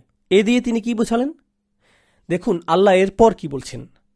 আর হ্যাঁ, বলে রাখি, আরবি ভাষায় তোয়াম শব্দটি আকল এর বিপরীত। আকল দিয়ে যে কোনো ধরনের খাবার বোঝায়, তোয়াম দিয়ে কেবল মানুষের খাবার বোঝায়। আন্না সবাবনাল মা আসব্বা, আপনার প্লেটের কমলা বা আঙুরের দিকে তাকালেন, যা আপনি হয়তো কোনো দোকান থেকে কিনেছেন। আল্লাহ বলছেন তিনি উপর থেকে পানি বর্ষণ করেছেন। সব শব্দটি দিয়ে বোঝায় কারো উপর বালতি দিয়ে পানি ফেলা। তাহলে আল্লাহ বিশাল বালতি দিয়ে বৃষ্টির পানি বর্ষণ করেছেন। বাংলা ভাষায় এভাবে বলা যায়, আল্লাহ খুব ভারী বর্ষণ করেছেন, যাতে আমরা পানির পর পানি দিয়ে ভেসে গিয়েছি। আন্না সবাবনাল মা আসব্বা, আমরাই এই পানি বর্ষণ করেছি। সুম্মা শাককনাল আরদা শাক্কা, শক শব্দটি দিয়ে বোঝায় এমনভাবে কিছুকে কেটে খুলে ফেলা বা ছিঁড়ে ফেলা, যা আপনি কিছু জিনিসকে কখনোই কেটে খোলার কথা ভাববেন না। যখন আপনি সেই সব জিনিসকে এভাবে কেটে খুলবেন, সেক্ষেত্রে শক শব্দটি ব্যবহৃত হবে। উদাহরণস্বরূপ, আল্লাহ আকাশ বর্ণনা করতে গিয়ে শক শব্দ ব্যবহার করেছেন। আমরা তো আকাশকে কেটে খোলার কথা ভাবি না। আল্লাহ ইনশিকক শব্দটি পাথরের ক্ষেত্রে ব্যবহার করেছেন। আমরা পাথর কাটার কথা ভাবি না, কিংবা পৃথিবীকে কেটে খোলার কথা ভাবি না। এগুলো বিশাল জিনিস, যা আমরা কখনোই কাটার কথা ভাবি না। আপনি পেপার ক্লথের কথা ভাবেন বা চামড়া কাটার কথা ভাবেন, এগুলোকে আপনি কাটার কথা ভাবেন। কিন্তু আল্লাহ বলেন তিনি পৃথিবীকে কেটে বের করবেন, কেটে খুলে দেবেন। সুম্মা শাকাকনাল আরদা শাক্কা। আরেকবার লক্ষ্য করুন কিভাবে এখানে গত সূরার সাথে মিল রয়েছে। আল্লাহ গত সূরার সাথে এখানে মিল রেখেছেন। গত সূরায় নাজিয়াতে আল্লাহ বলছেন, ওয়াল আরদা বা'দা যালিকা দাহাহা আখরাজা মিনহা মাআহা ওয়া মারআহা। তিনি তার সাথে মিল রেখে বলছেন তিনি পৃথিবীকে আপনার জন্য মসৃণ করেছেন। এরপর বলছেন তিনি এ থেকে চারণভূমি সৃষ্টি করেছেন, তিনি এ থেকে পানি বের করেছেন, চারণভূমি বের করেছেন। এবার তিনি আরও খোলাসা করেছেন, যেন তিনি এই দুইটি আয়াতের তাফসির করছেন এই সূরায়। তিনি বলেছেন, সুম্মা শাকাকনাল আরদা শাক্কা ফাআমবাতনা ফিহা হাব্বা। তিনি যখন একে কেটে বের করলেন, খুললেন, তিনি এখানে অঙ্কুরোদ্গম ঘটালেন। তিনি উৎপাদনের ব্যবস্থা করলেন কিসের? হাব্বান, শস্যের। এই শব্দটি কোনো কিছুর খুব নিখুঁতভাবে বৃদ্ধি হওয়া বোঝায়। এটি এমন শিশুর ক্ষেত্রেও ব্যবহৃত হয় যে খুব তাড়াতাড়ি বড় হয়ে পরিপক্ক হয়ে গিয়েছে। ফাআমবাতা হানাবাতান হাসানান ওয়া কাফফালাহা জাকারিয়া। তাহলে এটা মারিয়াম আলাইহিসসালামের ক্ষেত্রেও ব্যবহৃত হয়েছিল। একই শব্দ ব্যবহৃত হয়েছে। যেমনিভাবে আপনি একটি চারা গাছের যত্ন নেন, ভালোভাবে যত্ন নিলে এটা তাড়াতাড়ি বেড়ে ওঠে, তার পরিপক্কতাও এসেছিল তাড়াতাড়ি। তাই এখানে ইমবাত শব্দটি ব্যবহৃত হয়েছে। ফাআমবাতনা ফিহা হাব্বা ওয়া আইনাবা ওয়া কদবা। এবার দেখুন, এখানে সবচেয়ে গুরুত্বপূর্ণ সবজির কথা আগে এসেছে। হাব, শস্য, অর্থাৎ মূল খাদ্য। এখানে সব ধরনের শস্য অন্তর্ভুক্ত রয়েছে। এখানে মজার ব্যাপার হলো, প্রাচীন ভাষায় ভুট্টাকেও শস্যের মধ্যে ধরা হতো। প্রাচীন ভাষায় ভুট্টাকেও শস্য বলা হতো। তাই আগের কিছু অনুবাদে একে ভুট্টা হিসেবে অভিহিত করা হয়েছে। কিন্তু বর্তমানে আমরা যে ভুট্টা খাই, আসলে সেটা ভুট্টা নয়। আগে এভাবে অনুবাদ করা হতো, কিন্তু বর্তমানে আমরা যে ভুট্টা খাই, আসলে সেই ভুট্টা নয়, আগে এভাবে অনুবাদ করা হতো। অতএব একে শস্য বলাই শ্রেয়। যাই হোক, ওয়াইনাবান ওয়া কদবান। ইনাব শব্দটি দিয়ে আঙুর বোঝায়, আর কদব শব্দটি দিয়ে সকল প্রকার সবজি বোঝায়, যেমন গাজর, শশা ইত্যাদি। অর্থাৎ যে সবজিগুলো মাটির নিচে হয় তাই হলো কদব। তাহলে যেগুলোর উপরের অংশ পশু পাখিরা খায় আর মানুষ এর নিচের অংশ খায়, এটাই হলো ওয়াইনাবান ওয়া কদবান ওয়া জাইতুনান ওয়া নাখলান। এরপর এগুলোর সাথে আরবরা আরও কিছুর সাথে পরিচিত ছিল। জৈতুন হচ্ছে জলপাই, আর নাখল হচ্ছে খেজুর। এগুলো হচ্ছে বিলাসী খাবার। তাহলে এখানে দরকারি খাবার থেকে বিলাসী ও দামি খাবারের বর্ণনা করা হয়েছে। এরপর ওয়া হাদা ইকা ওয়া গুলবা, আরও বিলাসী বর্ণনা এসেছে। হাদা ইক মানে সম্পূর্ণভাবে সুরক্ষিত সুসজ্জিত বাগান। গুলবা শব্দটি দিয়ে বোঝায় মোটা, এমন বৃক্ষ যা খুবই মোটা। এই শব্দটি আগলাব শব্দের বহুবচন। এটা আগলাব শব্দের জমা গুলব, আর এটা বিশেষণ হিসেবে এসেছে। হাদা ইকা শব্দটিতে তানবিন নেই, হাদা ইকান বলা হয়নি, বলা হয়েছে হাদা ইকা। এর কারণ হলো কিছু জম্মু তাকসির, কিছু ভগ্ন বহুবচন। সহজে বললে, বিশেষ করে যেগুলোতে আলিফ থাকে, আপনি সেগুলোতে তানবিন দিতে পারবেন না, আপনাকে ফাতহা দিতে হবে। কিন্তু গুলবান শব্দে এরকম কোনো বাধ্যতা নেই। তো যাই হোক, ও হাদা ইকা ওয়া গুলবা, এবং এমন বাগান যাতে রয়েছে মোটা বৃক্ষ যার ছালগুলো খুবই পুরো এবং এগুলোর শাখা প্রশাখা খুবই বিস্তৃত, অর্থাৎ খুবই বিশালাকার বাগান। অফাকিহাতিম ও আব্বা। আরবি ভাষায় ফাকিহা শব্দটি দিয়ে বোঝায় সুস্বাদু ফল। প্রাচীন আরবিতেও এ দিয়ে বোঝায় সুস্বাদু ফল। ফাকিহা শব্দটি দিয়ে বোঝায় অত্যাধিক আনন্দিত হওয়া। আসলে আরবরা যখন কোনো সুস্বাদু ফল খেত তখন কি হতো? আহ, খুবই মজা। এখনকার সময়ে দেখবেন আপনি খুব মিষ্টি কমলা বা আপেল খান, আপনার চোখে মুখে তৃপ্তির হাসি দেখা দেবে। তো এই জন্যই বলা হয়েছে ফাওয়াকিহ বা ফাকিহা। ফাকিহীন শব্দটি দিয়ে জান্নাতের মানুষদেরকে বোঝানো হয়েছে। তারা অত্যাধিক আনন্দে আনন্দিত হবে। যখনই তারা কিছু খাবে তাদের চোখে মুখে বড় হাসি দেখা যাবে। ফাকিহিনা বিমা আতাহুম রব্বুহুম। যাই হোক, কিছু আলেম মন্তব্য করেছেন ফাকিহা দিয়ে খেজুর, ডালিম বা আঙুরের মতো ফল ছাড়া অন্য খাবার বোঝায়। এ থেকে বোঝা যায় আগের আয়াতে ইনা বা ওয়াকদবান ইত্যাদি আয়াত কেন নাজিল হয়েছে। ওয়া আব্বা, আব শব্দটি দিয়ে বোঝা যায় ঘাস, সাধারণ অর্থে চারণভূমির ঘাস বা এই ধরনের সাধারণ শাকসবজি যা সকল পশু পাখি খেয়ে থাকে। তাহলে এই সব কিছুর মধ্যে প্রাণীর জন্য নির্দিষ্টভাবে একটি শব্দ এসেছে, কোনটি? আব্বা। আব্বা শব্দটি দিয়ে নির্দিষ্টভাবে প্রাণীদের জন্য বোঝাচ্ছে। এর বেশিরভাগই ব্যবহৃত হয়েছে মানুষের জন্য। এখন কোরআনের অন্যান্য জায়গায় আপনি দেখবেন কোরআন কোনো বর্ণনার ক্ষেত্রে খুবই খুবই সূক্ষ্মভাবে শব্দের ব্যবহার করেছে, এমনকি ছোট কোনো কিছুর বর্ণনার ক্ষেত্রেও। এখানে কি মানুষের খাবার নাকি প্রাণীর খাবারের প্রতি গুরুত্ব আরোপ করা হয়েছে? মানুষের খাবার। অন্য জায়গায় দেখবেন জারআন শব্দটি এসেছে। জারআন হচ্ছে প্রাণীর খাবার, বিভিন্ন ফসল প্রাণীর খাবার। যেখানে প্রাণীর খাবারের বর্ণনা এসেছে, আল্লাহ মাতা শব্দটি ব্যবহার করতে প্রাণীকে আগে এনেছেন, আমাদেরকে পরে। এখানে আমাদের গুরুত্ব বেশি। তিনি বলছেন মাতা আল্লাকুম ওয়ালিয়ান আমিকুম, এটা তোমাদের জন্য ও তোমাদের গবাদি পশুর জন্য। তাহলে গবাদি পশুর কথা পরে বলা হয়েছে, কেননা আলোচ্য অংশে তাদের খাবারের বিষয়টি কম গুরুত্বপূর্ণ। এটা কোরআনের অন্যতম মাহাত্ম্য। আপনি হয়তো এই ধরনের ব্যবহার করবেন যখন আপনি কিছু বলতে যাবেন, যখন আপনি কিছু লিখবেন। আমি এই জায়গাটা আরেকটু সংশোধন করে নিই, তাহলে প্যারাগ্রাফের সাথে বেশি সামঞ্জস্যপূর্ণ লাগবে। কিন্তু কোরআন কিন্তু আগে লিখিত হয়নি। এটা আমাদের কাছে এসেছে কিভাবে? মুখে বলার মাধ্যমে, কথার মাধ্যমে। এটা যে কোনো মানুষের বানানো কথা নয়। এটা তার আরেকটা প্রমাণ। মানুষ এভাবে ভাবতে পারে না। আমার কথাগুলো আমি এভাবে সাজাবো, এ তারপর বি তারপর সি, কেননা গত সূরায় এখানে এ প্রথমে ছিল, তারপর দ্বিতীয়তে বি ছিল, শেষে বা তৃতীয়তে সি ছিল। আমরা যখন কথা বলি আমরা এভাবে ভেবে ভেবে কথা বলতে পারি না এভাবে। কিন্তু আল্লাহ আয্যা জাল্লা তার কথাগুলোকে এমন জটিল সমীকরণে মিলিয়েছেন। সুবহানাল্লাহ তাআলা। মাতা আল্লাকুম ওয়ালিয়ান আমিকুম। তো এখানে গত সূরাটি ছিল মানুষের জন্য হুমকি স্বরূপ, নেতিবাচকভাবে বলা হয়েছে, কত বড় সাহস যে তুমি অস্বীকার করো। তুমি তোমার কবরে পৌঁছে যাবে, তারপরেও অস্বীকার করতে থাকবে। এই পথ এখানে আল্লাহ তিরস্কার করেছেন। কিন্তু এরপর সূরার শেষ পর্যায়ে এসে আল্লাহ বলছেন কাল্লা লাম্মা ইয়াকদি মা আমারহ, সে এখনও তার দায়িত্ব পালন করেনি। অর্থাৎ এখানে কিছুটা হলেও আশা আছে। যেখানে আশা থাকে সেখানে ইতিবাচক স্বরেই বলা হয়। তাহলে লক্ষ্য করুন, তোমার খাবারের দিকে তাকাও, তুমি যা যা উপভোগ করো এগুলো সবই তুমি ও তোমার পালিত পশুর জন্য সৃষ্টি করা হয়েছে। সুতরাং তোমার কৃতজ্ঞতা বোধই তোমাকে ইসলামে দাখিল করাতে বাধ্য। কেবল কোরআনের বাণীই নয় বা তোমার নিজের বোধ নয়, তুমি যে খাবার খাও তার প্রতি কৃতজ্ঞ হলেও তো তুমি ইসলাম গ্রহণ করবে। দ্বিতীয়বার আল্লাহ আমাদেরকে বোঝাচ্ছেন। সুবহানাল্লাহ।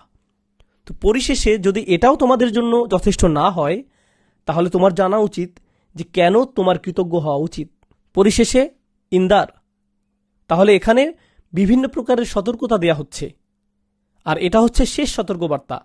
ফাইদা জাআতি সখা, গত সূরার সাথে সম্পর্কিত আরেকটি আয়াত। গত সূরায় আমরা পড়েছি ফাইদা জাআতি তাম্মাতিল কুবরা। আমি আপনাদেরকে বলবো কেন এখানে কুবরা শব্দটি ব্যবহৃত হয়েছে। সেই সূরায় শব্দের কিছু সৌন্দর্য ও মাহাত্ম্যের ব্যাপারে আমি তখন বলিনি, আমি ভেবেছি যে এখন বলবো। দেখুন, গত সূরায় ফেরাউন বলেছিল আনা রব্বুকুম আল আলা। তার কিবির ছিল। আল্লাহ কিভাবে তাকে ধ্বংস করলেন? আল্লাহ তাকে পানিতে ডুবিয়ে দিলেন। আল্লাহ তাকে তম্মা দিলেন। তম্মা হচ্ছে এমন ধ্বংস, এমন বিপর্যয় যা আপনাকে চারপাশ থেকে ঘিরে ধরে। কিন্তু দুইটির তুলনা করলে সেই বিপর্যয় তো কিছুই নয়। আরেকটি বিপর্যয় আসছে, এটা এতই বড় যে এটা মানুষকে চারিপাশ থেকে ঘিরে ধরবে। তাই তিনি বলেন তম্মা আল কুবরা, সেই প্রেক্ষাপটে এখানে এই সূরাটি শুরু হয়েছে এমন কিছু লোকের বর্ণনা দিয়ে যারা অহংকারী। এরা ওহীকে হালকাভাবে নেয়, তারা শুনেও না শোনার ভান করে। মূলত তারা শোনার ভান করে কিন্তু আসলে শুনে না। এরপর একজন আছে যে আসলেই শুনতে চায়। এবার আল্লাহ আজ্জা জাল্লাহ একটি হুমকি দিয়ে সূরাটি শেষ করেছেন, ফাইদা জাআতি সখা, যখন সে আর্তচিৎকার আসবে। সখা হচ্ছে এমন চিৎকার, এমন ভয়াবহ চিৎকার যে ব্যক্তি এর আশেপাশে থাকবে, যার কানে এটা প্রবেশ করবে, তারা বধির হয়ে যাবে। এটা বধির হয়ে যাওয়ার মতো প্রকট চিৎকার। তাহলে আপনি এখন এই সতর্কতা শুনে না শোনার ভান করতে পারেন, আপনি এখন ওহীকে এড়িয়ে যেতে পারেন। তবে জেনে রাখুন, সখা আসছে এবং সেটা কিন্তু আপনি কোনোভাবে এড়াতে পারবেন না। এটা কিছুটা কাব্যিক শব্দচয়ন বলা যায়, যেভাবে সূরাটি শুরু হয়েছে। সুবহানাল্লাহ। ফাইদা জাআতি সখা ইয়াউমা ইয়াফিরুল মারউ মিন আখিহি, যেই দিন, সেই লোকের জন্য। মার শব্দটি দিয়ে এমন লোককে বোঝাচ্ছে। মার ও রজুল শব্দের পার্থক্যটা একটু পরে বলছি ইনশাআল্লাহ। এমন লোক পালিয়ে যাবে, দৌড়ে পালাবে। আরবি ভাষায় দৌড়ের জন্য কয়েকটা শব্দ আছে, রহবা, আবাকা, ফাররা। ফাররা শব্দটি ব্যবহৃত হয় যখন আপনি কোনো কিছু দেখে ভয়ে দৌড়ে পালান। ফাররা শব্দটি ব্যবহৃত হয় যখন আপনি কোনো কিছু দেখে দৌড়ে পালান ভয়ে। আপনি রাস্তা দিয়ে হাঁটছেন, হঠাৎ দেখতে পেলেন একটা বুনো কুকুর রাগে গজরাচ্ছে এবং আপনার দিকে এগিয়ে আসছে। এই অবস্থায় আপনি দৌড়ে পালালেন, একে বলা হবে ফাররা। কিন্তু যখন আপনি দৌড়ে ব্যায়াম করছেন, সেটা কিন্তু ফিরার নয়। যখন আপনি আপনার শত্রুকে দেখে দৌড়াচ্ছেন, সেটা হলো ফিরার। বুঝতে পারছেন? এখন ইয়াউমা ইয়াফিরুল মারউ, মানুষ প্রচণ্ড ভয়ে দৌড়াবে, প্রচণ্ড ভয় পেয়ে দৌড়াবে। কার থেকে? মিন আখিহি, তার নিজের ভাই থেকে। এ তার ভাইয়ের দিকে তাকাবে, সে তার ভাইকে দেখে প্রচণ্ড ভয় পাবে। এখন যখন আপনি কাউকে দেখে প্রচণ্ড ভয় পেয়ে যান, আপনি কোথায় গিয়ে আশ্রয় খোঁজেন? নিজের ভাইয়ের কাছে, আপনার মায়ের কাছে, আপনার বাবার কাছে, আপনার পরিবারের কাছে। অর্থাৎ আপনার বিপদ থেকে বাঁচতে এদের কাছে গিয়ে আশ্রয় নেন। আল্লাহ ঘটনাটা ঘুরিয়ে বলছেন, সেদিন মানুষ কার কাছ থেকে দৌড়ে পালাবে? ইয়াফিরুল মারউ মিন আখিহি, প্রচণ্ড ভয়ে নিজের ভাইয়ের কাছ থেকে, প্রচণ্ড ভয়ে নিজের ভাইয়ের কাছ থেকে পালাবে। সুবহানাল্লাহ। কেন এমনটি হবে? প্রথমত, আপনার ভাই, আপনার পরিবার। কিছু আলেম বেশ শক্তিশালী মন্তব্য করেছেন, আপনার পরিবারের সাথে আপনি সবচেয়ে বেশি সময় কাটিয়েছেন। মানুষ একে অপরের সাথে বাস করে, সে কার সাথে বেশি সময় থাকে? তার নিজের পরিবার। আর যখন আপনি কারো সাথে যত বেশি সময় থাকবেন, আপনার তার হক নষ্ট করার সম্ভাবনা ততটাই বাড়তে থাকবে, কারণ আপনি তার সাথে বেশি সময় ধরে আছেন। সুতরাং যার সাথে আমার কোনোদিন দেখাই হয়নি, তার সাথে ভালো ব্যবহার করা আমার জন্য সহজ, কিন্তু আমার কাজিনের সাথে সেটা করা কঠিন। কেননা যখনই আমরা কথা বলি, যখনই আমাদের দেখা হয়, আমাদের ঝগড়া লাগে। যখন আমার আম্মা ডাকেন, আমার আব্বা ডাকেন, আমি মেজাজ হারিয়ে ফেলি, ঝগড়া লেগে যায়, তাই না? তাহলে মানুষ মানুষের হক নষ্ট করার কাজটি কোথায় বেশি হয়? পরিবারে। এটা পরিবারেই বেশি হয়। স্বামী স্ত্রীর হক নষ্ট করে, বাচ্চাদের হক নষ্ট করে, পিতামাতার হক, ভাইদের হক। তাহলে যখন সে এদেরকে দেখবে, তারা কি বলবে? ও, তুমি তো আমার ভাই, এসো, আমরা তো এক পরিবারের, যা হওয়ার হয়েছে বাদ দাও, এসো। না, কেউ এসব পাত্তা দেবে না। অতাকাত্তাআত বিহিমুল আসবাব, সকল সম্পর্কই সেদিন ছিন্ন করা হবে। কে কার কি ছিল তা নিয়ে না ভেবে কি ভাববে? নিজের কথা। আল্লাহ সেদিনকার ভয়ঙ্কর অবস্থার কথা বর্ণনা করেছেন, ইয়াউমা তাদহালু কুল্লু মুরদিআতিন আম্মা আরদাআত, প্রত্যেক মাই সে যাকে দুধ খাওয়াতো তাকে চিনবে না। আল্লাহ এমনকি বাচ্চা শব্দটি বলেননি, তিনি বলেছেন সে যাকে দুধ পান করাতো, যেন সে এখন আর চেনেই না। আম্মা আরদাআত, তিফলিহাত নয়, আনতিফলিহাত নয়। সুবহানাল্লাহ। সেই দিনটি এতটাই শক্তিশালী। তাহলে যখন সে তার ভাইকে দেখবে, সে বলবে, ও আল্লাহ, কেন আমি তার হক নষ্ট করলাম? আমি এখন তার মুখোমুখি হতে চাই না। এই বলে সে ফিরার করবে, সে তার কাছ থেকে দৌড়ে পালাবে। সে কার থেকে দৌড়ে পালাচ্ছে? তার মা, তার বাবা। সে তার মায়ের কাছ থেকে দৌড়ে পালাচ্ছে, সে তার বাবার কাছ থেকে দৌড়ে পালাচ্ছে। আর কার কাছ থেকে দৌড়ে পালাচ্ছে? তার ভাই হয়তো তাকে বলবে, তুমি তো আমার ভাই। তোমার থেকে আমাকে কিছু নেক আমল দিয়ে যাও ভাই। মায়ের ক্ষেত্রেও একই ঘটনা ঘটবে। মা বলবেন, আমি তোমাকে জন্ম দিয়েছি, আমাকে কিছু নেক আমল দাও। বাবা হয়তো বলবেন, আমি তোমার ভরণ পোষণ দিয়েছি, আমি তোমার কলেজের ফিস দিয়েছি, তোমার সালাওয়াত থেকে আমাকে কিছু দাও, তোমার নামাজের কিছু অংশ আমাকে দাও। কিন্তু সে তো তাদের কাছ থেকে পালাচ্ছে। এরপর ওয়াসাহিবাতিহি, তার স্ত্রী, তারা দুজনে বহু বছর ধরে একই বিছানায় ছিল, আর এখন সে প্রচণ্ড ভয়ে তার কাছ থেকে পালাচ্ছে। সুবহানাল্লাহ। ওয়াবানিহি, এবং সেই সন্তান যাকে সে সবসময় আগলে রাখত, সেই সন্তান যাকে সে কখনোই চোখের আড়াল হতে দিত না। তার অফিসে তার কম্পিউটারের পাশে তার ছবিটা সবসময় রাখা থাকত, কখনোই চোখের আড়াল হতে দিত না। ফোনের ওয়ালপেপারে তার ছবিটাই থাকতো, তাই না? এই আমার ছেলে, আপনার ছেলের বিয়ের ছবি, আপনার নাতি নাতনিদের ছবি। বাবা মা যখন সন্তানদের কাছ থেকে আলাদা হয়ে যান, তখন তারা কি সবচেয়ে পছন্দ করে? তারা সবচেয়ে বেশি কি চায়? তারা অপেক্ষা করতে থাকে কখন তারা তাদের সন্তানদের দেখতে পাবে। তারা মূলত এটা নিয়েই বাঁচে, তাদের সন্তানকে দেখার আশায়। যখন তারা তাদের বাচ্চাকে কাছে পায় না, তারা ভিতরে ভিতরে মরতে থাকে।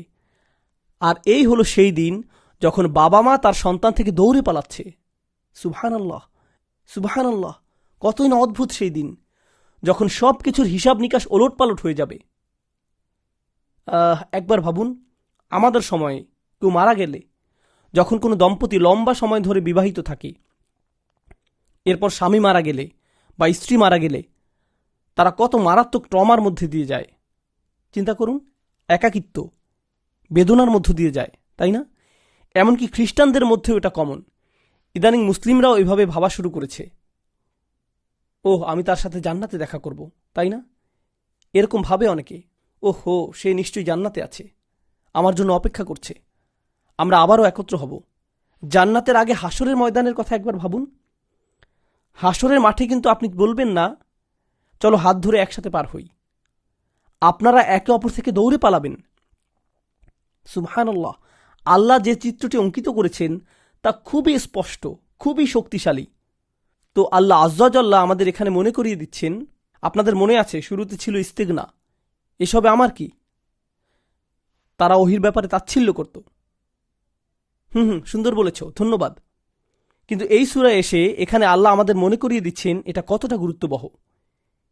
এটা কোনো মজার ব্যাপার নয়, একে হালকাভাবে নেওয়া যাবে না। এটা কোনো বুদ্ধিবৃত্তিক চর্চা নয়, এটা খুবই সিরিয়াস ব্যাপার। চিন্তা করুন কতটা গুরুত্বপূর্ণ যে আমরা সেদিন একে অপর থেকে দৌড়ে পালাবো। আমরা সেদিন একে অপরের থেকে দৌড়ে পালাবো। আমরা একে অপরের কাছে দৌড়ে আসতাম, তখন উল্টো দিকে দৌড়াবো। এখন এর সাথে গত সূরার মিল দেখুন। সুবহানাল্লাহ। আল্লাহ আজ্জা জাল্লা গত সূরায় বলেছেন, ফাইদা জাআতিত তাম্মাতুল কুবরা ইয়াওমা ইয়াতাযাক্কারুল ইনসানু মা সাআ। সেই দিন মানুষ তার করা প্রতিটি কাজের কথা মনে করবে। সে যা যা করেছে তার সবই সে মনে করবে। তাহলে যখন সব কিছু তার মনে পড়বে, সে নিজের কথা ছাড়া আর কারো কথা ভাববে না। এক পর্যায়ে সে অন্যদের থেকে পালাতে শুরু করবে। এখানে আমরা দেখছি লিকুল্লিমরিইম মিনহুম ইয়াওমাইযিন শা'নুন ইউগনিহ। এটা একটি কঠিন এরাব। লিকুল্লিমরিম মিনহুম মূলত খবর, যা মুতাআল্লিক বিল খবর। শা'নিন ইউগনিহ হচ্ছে মুবতাদা, এটা পরে এসেছে, উদ্দেশ্য বিধেয় আগে পরে এসেছে। এবং ইয়াওমাইদিন হচ্ছে জরফ। একটু ব্যাকরণ নিয়ে আলাপ করছি। আপনাদের অনেকেই একদিন ব্যাকরণ শিখবেন, আপনাদের এটা কাজে আসবে ইনশাআল্লাহ তাআলা। তো যা হোক, ইয়াওমাইদিন হচ্ছে জরফ, এটা বাক্যের অংশ। এটা আগে পরে করার কারণ হলো, যদিও প্রত্যেক শেষ ব্যক্তির জন্য আমি আপনাদেরকে মার শব্দের অর্থ বলিনি। আল মার উ ইয়াওমা ইয়াফিরুল মার উ। আবার এখানে ইমরুন, লিকুল্লি ইমরিন, দুটি একই শব্দ। এই শব্দটি রজুলের বিপরীত। রজুল দিয়ে কোনো পুরুষ বা পুরুষত্ব বা সাহসিকতা বোঝায়। ইমরুউন শব্দটি মুরআ থেকে এসেছে, বীরত্ব, আত্মত্যাগ। একজন পুরুষের আভিজাত্য, সে অন্যের জন্য তার নিজেকে বিলিয়ে দিচ্ছে। ভাই, আপনার ব্যাগটা আমাকে দিন, আসুন আপনাকে রাস্তা পার করে দেই। বুঝতে পারছেন? দেখি আপনার ফার্নিচারটা নিয়ে দেই, আপনার ব্যাগটা আমাকে দিন, আপনি উপাসে দাঁড়ান। যখন কোনো পুরুষ এটা করে, সে তার মুরআ প্রকাশ করছে।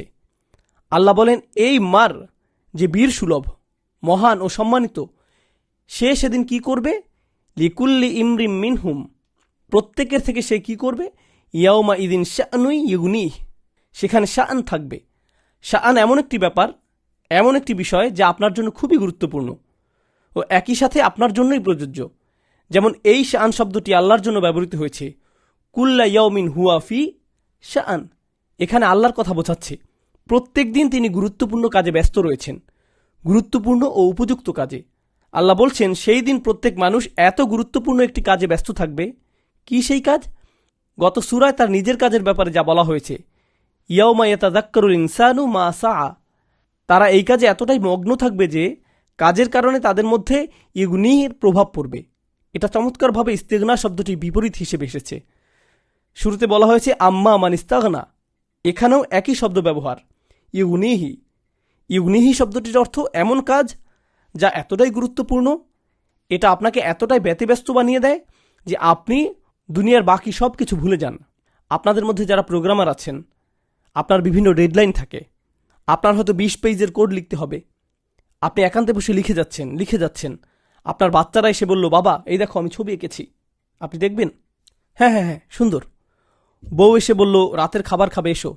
আচ্ছা আচ্ছা, 4 ঘন্টা চলে গেছে, এখনও আপনার খাবার খাওয়া হয়নি।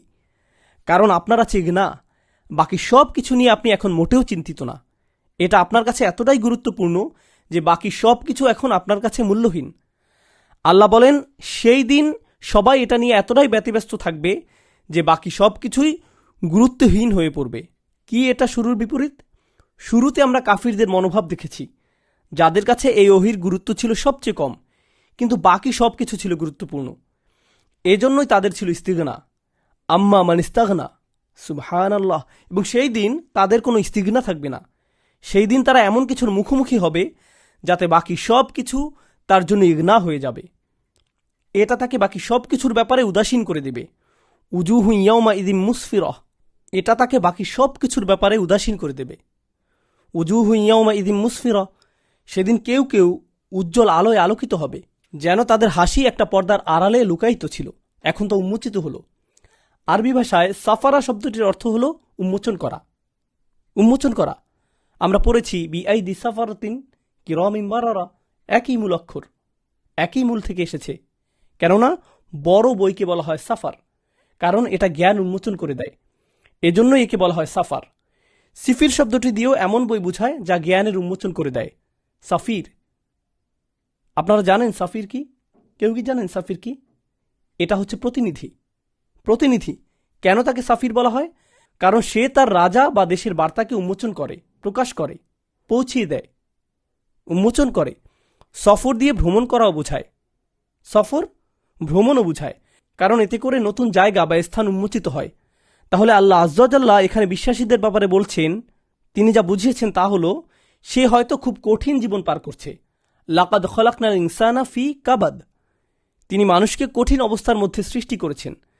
বিশ্বাসীদের ব্যাপারে আল্লাহ বলেন, যুইয়িনা লিল্লাযীনা কাফারুল হায়াতুদ দুনিয়া ওয়া ইয়াসখালুনা মিনাল্লাযীনা আমানু, যারা অবিশ্বাসী তাদের জন্য এই দুনিয়ার জীবনকে চাকচিক্যময় করে দেয়া হয়েছে, এবং যারা বিশ্বাসী তাদের নিয়ে তারা মজা করে। সুতরাং তারা মানুষের কটু কথা শুনে থাকে। এমনকি আল্লাহ রাসূলকেও বলা হয়েছে, ওয়ালাকাদ না'লামু আন্নাহু ইউলিকু সাদরুক, আমি জানি আপনার হৃদয় কঠিন হয়ে গিয়েছে, বিমা ইয়াকুলুন, তারা যা বলে তা শুনে। তাহলে এমনকি রাসূলুল্লাহ সাল্লাল্লাহু আলাইহি সাল্লামের অন্তরেও তারা আঘাত দিয়েছিল, যদিও আমরা জানি বেশিরভাগ সময়ই তিনি হাসি খুশি থাকতেন। কিন্তু বিশ্বাসী হলে আপনাকে এমন কঠিন সময়ের মধ্য দিয়ে যেতে হবে যাতে করে আপনার হাসি মুছে যেতে পারে। আল্লাহ বলেন, কিছু মুখের পর্দা সেদিন সরে যাবে এবং তার ঔজ্জ্বল্য ও হাসি উন্মোচিত হয়ে যাবে, অর্থাৎ তারা এখন শুধু হাসতে থাকবে, তাদের আর কোনো সমস্যাই থাকবে না। উজুহু ইয়াউমা ইদিম মুসফিরা, আল্লাহুম্মা জাআলনা মিনহুম, আল্লাহ আমাদেরকে তাদের অন্তর্ভুক্ত করে দিন। দাহিকাতুম, সাধারণ আলো নয়, দাহিকা মানে হাসা, অত্যাধিক হাসা। আরবিতে হাসা মানে তাবাসসামা, তাবাসসামা মানে হলো হাসা। দাহিকাতুন মানে হচ্ছে আপনার দাঁত দেখা যাচ্ছে, আপনি হাসি থামাতে পারছেন না, এমনকি আপনার হাসির শব্দও শোনা যাচ্ছে। সেদিন কিছু মুখে এরকম হাসি দেখা যাবে। এখন আগের সূরাটি লক্ষ্য করলে দেখবেন অন্তর নিয়ে কথা এসেছে, কুলুবুন ইয়াউমা ইযিন ওয়াজিফা আবসারুহা খাশিআ, সেখানে অন্তরের বর্ণনা দেয়া হয়েছে, চোখের বর্ণনা দেয়া হয়েছে। এই সূরায় মুখের বর্ণনা দেয়া হয়েছে। এই দুইটি সম্পর্কযুক্ত। তার ভেতরে কি হচ্ছে আর তার বাইরের বাহ্যিকভাবে কি হচ্ছে, একটির সাথে অপরটি সম্পর্কযুক্ত। সুবহানাল্লাহ। উজুহু ইয়াউমা ইযিন মুসফিরা দাহিকাতুম মুস্তাবশিরা। আরবি ভাষায় ইস্তিবশার শব্দটি চমৎকার একটা শব্দ। এর অর্থ হলো কোনো ভালো সংবাদ শুনে চোখ মুখ পরিপূর্ণভাবে উজ্জ্বল হওয়া। এটা বিশির থেকে এসেছে, যার অর্থ হলো চামড়া। বাসার অর্থ হলো চামড়া বা খোসা ছাড়ানো, যেমন কমলা বা কলার খোসা ছাড়ানো ইত্যাদি। ইস্তিবশার হলো আপনি এতটাই খুশি যে এই আনন্দ আপনার মধ্যেই ছিল এবং আপনি এই সংবাদের অপেক্ষায় ছিলেন। সংবাদ পেয়ে আপনার দুঃখের পর্দা সরে গিয়েছে এবং আনন্দ উন্মোচিত হলো। এটাই হলো ইস্তিবশার। তাহলে প্রথমত উন্মোচিত হলো, এরপর মুস্তাবশিরা দিয়ে বোঝাচ্ছে আনন্দ বের হয়ে আসলো। দাহিকাতুম মুস্তাবশিরা ওয়া উজুহু ইয়াউমা ইযিন আলাইহা গবারা। সেদিন এমন কিছু মুখ দেখা যাবে তাদের মুখে গবারা থাকবে। আরবি ভাষায় গবারা অর্থ হলো এমন ময়লা যা বাতাসে ভেসে কিছুর উপর পড়ে শক্ত হয়ে যায়, একে ধোয়াও কঠিন হয়ে যায়। তো এখানে গাবারা দিয়ে বলা হচ্ছে ময়লার স্তূপ কারো মুখের উপর পড়ে তার মুখ ময়লা হয়ে পড়েছে, বুঝছেন, এবং তাকে দেখে ময়লা ও কুশ্রী লাগছে। বুঝতে পারছেন? তো সেদিন কিছু মুখ দেখে এমন লাগবে, এটা কেবল সত্যিকার ময়লা নয়, এটা এমন যেন তার দুঃখ আর হতাশার কারণে তার মুখে সত্যিকারের ময়লা না থাকার পরেও তার দুঃখ আর হতাশায় তাকে দেখে মনে হচ্ছে তার মুখে ময়লা লেগে আছে। তার হতাশার কারণে তার মুখের রং পরিবর্তন হয়ে গিয়েছে সেদিনের ভয়ে আর দুঃখে। তার হাকুহা কতারহ। আপনাদের কিছু শব্দের মাহাত্ম্য নিয়ে আলোচনা করি ইনশাল্লাহ। আরবি ভাষায় কুরআনে ময়লার কয়েকটা শব্দ পাই। একটি হলো গাবারা, যা হচ্ছে ময়লার স্তূপ বা কঠিন ময়লা। আরেকটা হলো নাকআন। নাকআন ফাআসারনা বিহি নাকআন, এটা এসেছে সূরা আদিয়াতে। এটা এমন ধুলোর ঝড় যেখানে ঘোড়াগুলো ছুটে গেলে তারা তাদের পেছনে যে ধুলা ফেলে যায় তাকে বোঝানো হচ্ছে, একে বলে নাকআন। এরপর হাবাআন। হাবাআন শব্দটি দিয়ে এমন ক্ষুদ্র ময়লাকে বোঝায় যা আপনি হয়তো খালি চোখে দেখতেও পাবেন না। ওকে, হয়তো বাইরে চমৎকার রোদ উঠেছে, তখন আপনার জানালার কাছে তাকালে হয়তো দেখতে পারেন। এটাই হাবাআন। আল্লাহ বলেন কাফেররা তাদের ভালো কাজ নিয়ে আসবে, ওয়াকাদিমনা ইলা মা আমালু মিন আমালিন ফাজআলাল্লাহু হাবাআম মানসুরা। আমরা একে হাবায় পরিণত করব, হাবায় ছড়িয়ে দেব। তারা যখন তাদের ভালো কাজ নিয়ে আসবে, তারা মনে করেছে তারা ভালো কাজের বোঝা নিয়ে এসেছে। আল্লাহ একে গাবারায় পরিণত করবেন না, নাকআতেও পরিণত করবেন না, হাবা আনে পরিণত করবেন। এত ক্ষুদ্র, কোনোভাবে ধরা যায় না, যেন বাতাসে মিলিয়ে গেল, ধরার কোনো উপায় নেই। সুবহানাল্লাহ। এরপর সূরার শেষে তিনি বলছেন তারহাকুহা কতরাহ। আরবি ভাষায় রহাক শব্দটির অর্থ হল কোনো কিছুর উপর জোর করে চেপে বসা, একে বলা হয় রাহাক। তাহলে আল্লাহ বলছেন কতারা, এই কতারা তাদের মুখের উপর চেপে বসবে, এটা মুখের উপর চলে আসবে। তাহলে এই কতারা কি? কতারা হচ্ছে সেই ধোঁয়া যা কোনো কাঠ পোড়ালে বের হয়।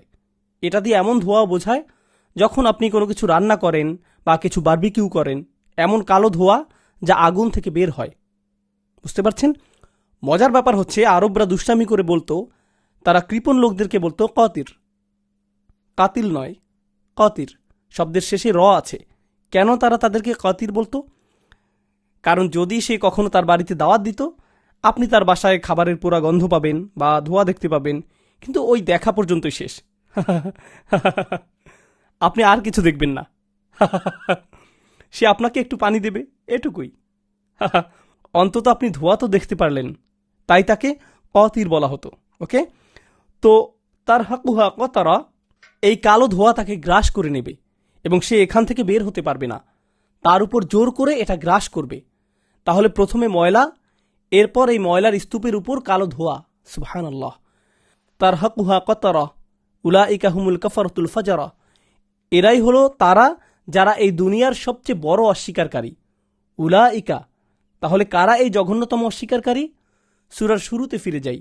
আম্মা মান ইস্তাগনা, যে মনে করে তার কিছুর প্রয়োজন নেই। ফা আম্মা মান তাগা ওয়া আসারাল হায়াতাদ দুনিয়া, গত সূরায় বলা হচ্ছে এরাই হলো সবচেয়ে জঘন্যতম অস্বীকারী। এই সূরাটি শেষ হচ্ছে এটা যেখান থেকে শুরু হয়েছিল। তাহলে উলাইকা হুমুল কাফারা, এরাই হলো জঘন্যতম অস্বীকারী। আল ফাজারা, আল ফাজারা মানে হলো যে আল্লাহকে অস্বীকার করে সবচেয়ে জঘন্যভাবে। ফুজুর শব্দের অর্থ হলো খুলে দেয়া। ফজরকে ফজর বলা হয় কারণ এটা অন্ধকারকে খুলে দেয়। এটা ছিঁড়ে ফেলে। তাহলে ফাজার তারা কেবলমাত্র পাপই করে না, তারা খোলাখুলিভাবে পাপ করে এবং বাজেভাবে করে। এমন না যে তারা 99% লাইন ক্রস করে, 1% বা অল্প কিছু। তারা পুরোপুরিভাবে গর্ব অহংকারের সাথে মানুষকে দেখায়, দেখো আমরা আল্লাহর অবাধ্য হচ্ছি, দেখো আমরা আল্লাহর অবাধ্য হচ্ছি, এতে আমরা কতই না খুশি। এটাই আল ফাজারা। ইনশাআল্লাহ তাআলা আমরা সূরার শেষে এসে পড়েছি, তবে আমরা আমাদের ঐতিহ্য ধরে রাখব। আরেকটি বিষয় আছে, কিভাবে এই সূরার শুরুর সাথে শেষের মিল করা হয়েছে। সূরার শুরুতে যাকারা ফি আউয়ালিহা সানাফাইন মিনান নাস, আমরা দুই ধরনের মানুষ দেখতে পাই। আম্মা মান ইস্তাগনা ফাআনতা লাহু তাসাদ্দা, অপরদিকে ওয়া আম্মা মান জাআকা ইয়াসআ ওয়া হুয়া ইয়াখশা ফাআনতা আনহু তালাহা, আমরা এমন মানুষ দেখি যারা মনে করে তাদের কিছুর প্রয়োজন নেই, এবং এমন মানুষও পাই যে আল্লাহর ভয়ে নবীজি সাল্লাল্লাহু আলাইহি সাল্লামের কাছে দৌড়ে এসেছিলেন। সে আসলে ভয় পেয়েছিল, সে আত্মশুদ্ধি করতে চেয়েছিল, সে ওহির মাধ্যমে নিজের আত্মশুদ্ধি করতে চেয়েছিল যাতে সে নিজেকে পরিশুদ্ধ করতে পারে। সূরার শেষে আল্লাহ বলছেন এই দুই ধরনের মানুষের সাথে কি ঘটবে। ঘটনা ঘুরে গেছে। যে দুনিয়াতে ভীত ছিল, পরিশেষে তার মুখে উজ্জ্বল হাসি দেখা যাবে। উজুহু ইয়াওমাইযিন মুসফিরাহ দাহিকাতুম মুস্তাবশিরাহ, সে এখন ভয়ে জীবন কাটাচ্ছে, সতর্কভাবে চলছে। সে কি যথেষ্ট আল্লাহর আনুগত্য করতে পারছে? সে কি নিজেকে যথেষ্ট পরিশুদ্ধ করতে পারছে? ওহি থেকে সে কি যথেষ্ট উপকৃত হচ্ছে? পরিশেষে তার মুখে এত চওড়া হাসি দেখা যাবে যে সে সেই হাসি আর থামাতে পারবে না। দাহিকাতুম মুস্তাবশিরাহ, যখন সে তার আমলনামা দেখতে পাবে। আর যার মুখে এমন বড় হাসি দেখা যাচ্ছে এবং কোনো কিছুই সে সিরিয়াসলি নিচ্ছে না, ওই যে আদ-দুনিয়া সিজনুল মুমিনিন ওয়া জান্নাতুল লিল কাফির, বিশ্বাসীদের জন্য দুনিয়া হলো কারাগার আর কাফিরের জন্য জান্নাত। যে ইতিমধ্যেই এখানে তার জান্নাত পেয়ে গিয়েছে, তার মুখটা সেদিন কেমন দেখাবে? ওয়া উজুহু ইয়াওমাইযিন আলাইহা গবারাহ তারহাকুহা কতরাহ উলাইকা হুমুল কাফারাতুল ফাজারা। সুবহানাল্লাহ। এরা কিভাবে ইসলামের বার্তাকে ও নবীজি সাল্লাল্লাহু আলাইহি সাল্লামের কাজকে অবজ্ঞা ও তাচ্ছিল্য করেছে, আর পরিশেষে কিভাবে আল্লাহ তাদের মুখকে অপমানিত করবেন। পরিশেষে আরেকটা বিষয় বলি, আরবি ভাষায় মুখের অপমানকে সবচেয়ে বড় অপমান হিসেবে ধরা হয়। যখন কারো মুখের কথা বলা হয় বা কারো মুখের ব্যাপারে নেতিবাচক কিছু বলা হয়, তখন তাকে সবচেয়ে বড় অপমান হিসেবে ধরা হয়। আরবি ভাষায় এই ব্যাপারটা রয়েছে। সূরাটির শেষে আল্লাহ তাকে তাদের ইস্তিগনার জন্য সবচেয়ে বাজেভাবে অপমান করেছেন। আল্লাহ আমাদেরকে ইস্তিগনা থেকে রক্ষা করুন এবং সত্যিকারভাবেই আমাদের অন্তরে আল্লাহর উপর ভরসা করার তৌফিক দান করুন। এই স্মরণিকা থেকে যেন আমরা উপকৃত হতে পারি এবং আল্লাহ এখানে আমাদের সবাইকে যা আমরা শিখলাম তা থেকে উপকৃত হবার তৌফিক দান করুন। আল্লাহ আমাদেরকে এই সত্যের উপর চলার তৌফিক দিন এবং আমাদেরকে কবুল করুন। সুবহানাকা আল্লাহুম্মা ওয়া বিহামদিক নাশহাদু আল্লা ইলাহা ইল্লা আনতা নাস্তাগফিরুকা ওয়া নাতুবু ইলাইক। আসসালামু আলাইকুম ওয়া রাহমাতুল্লাহি ওয়া বারাকাতুহু।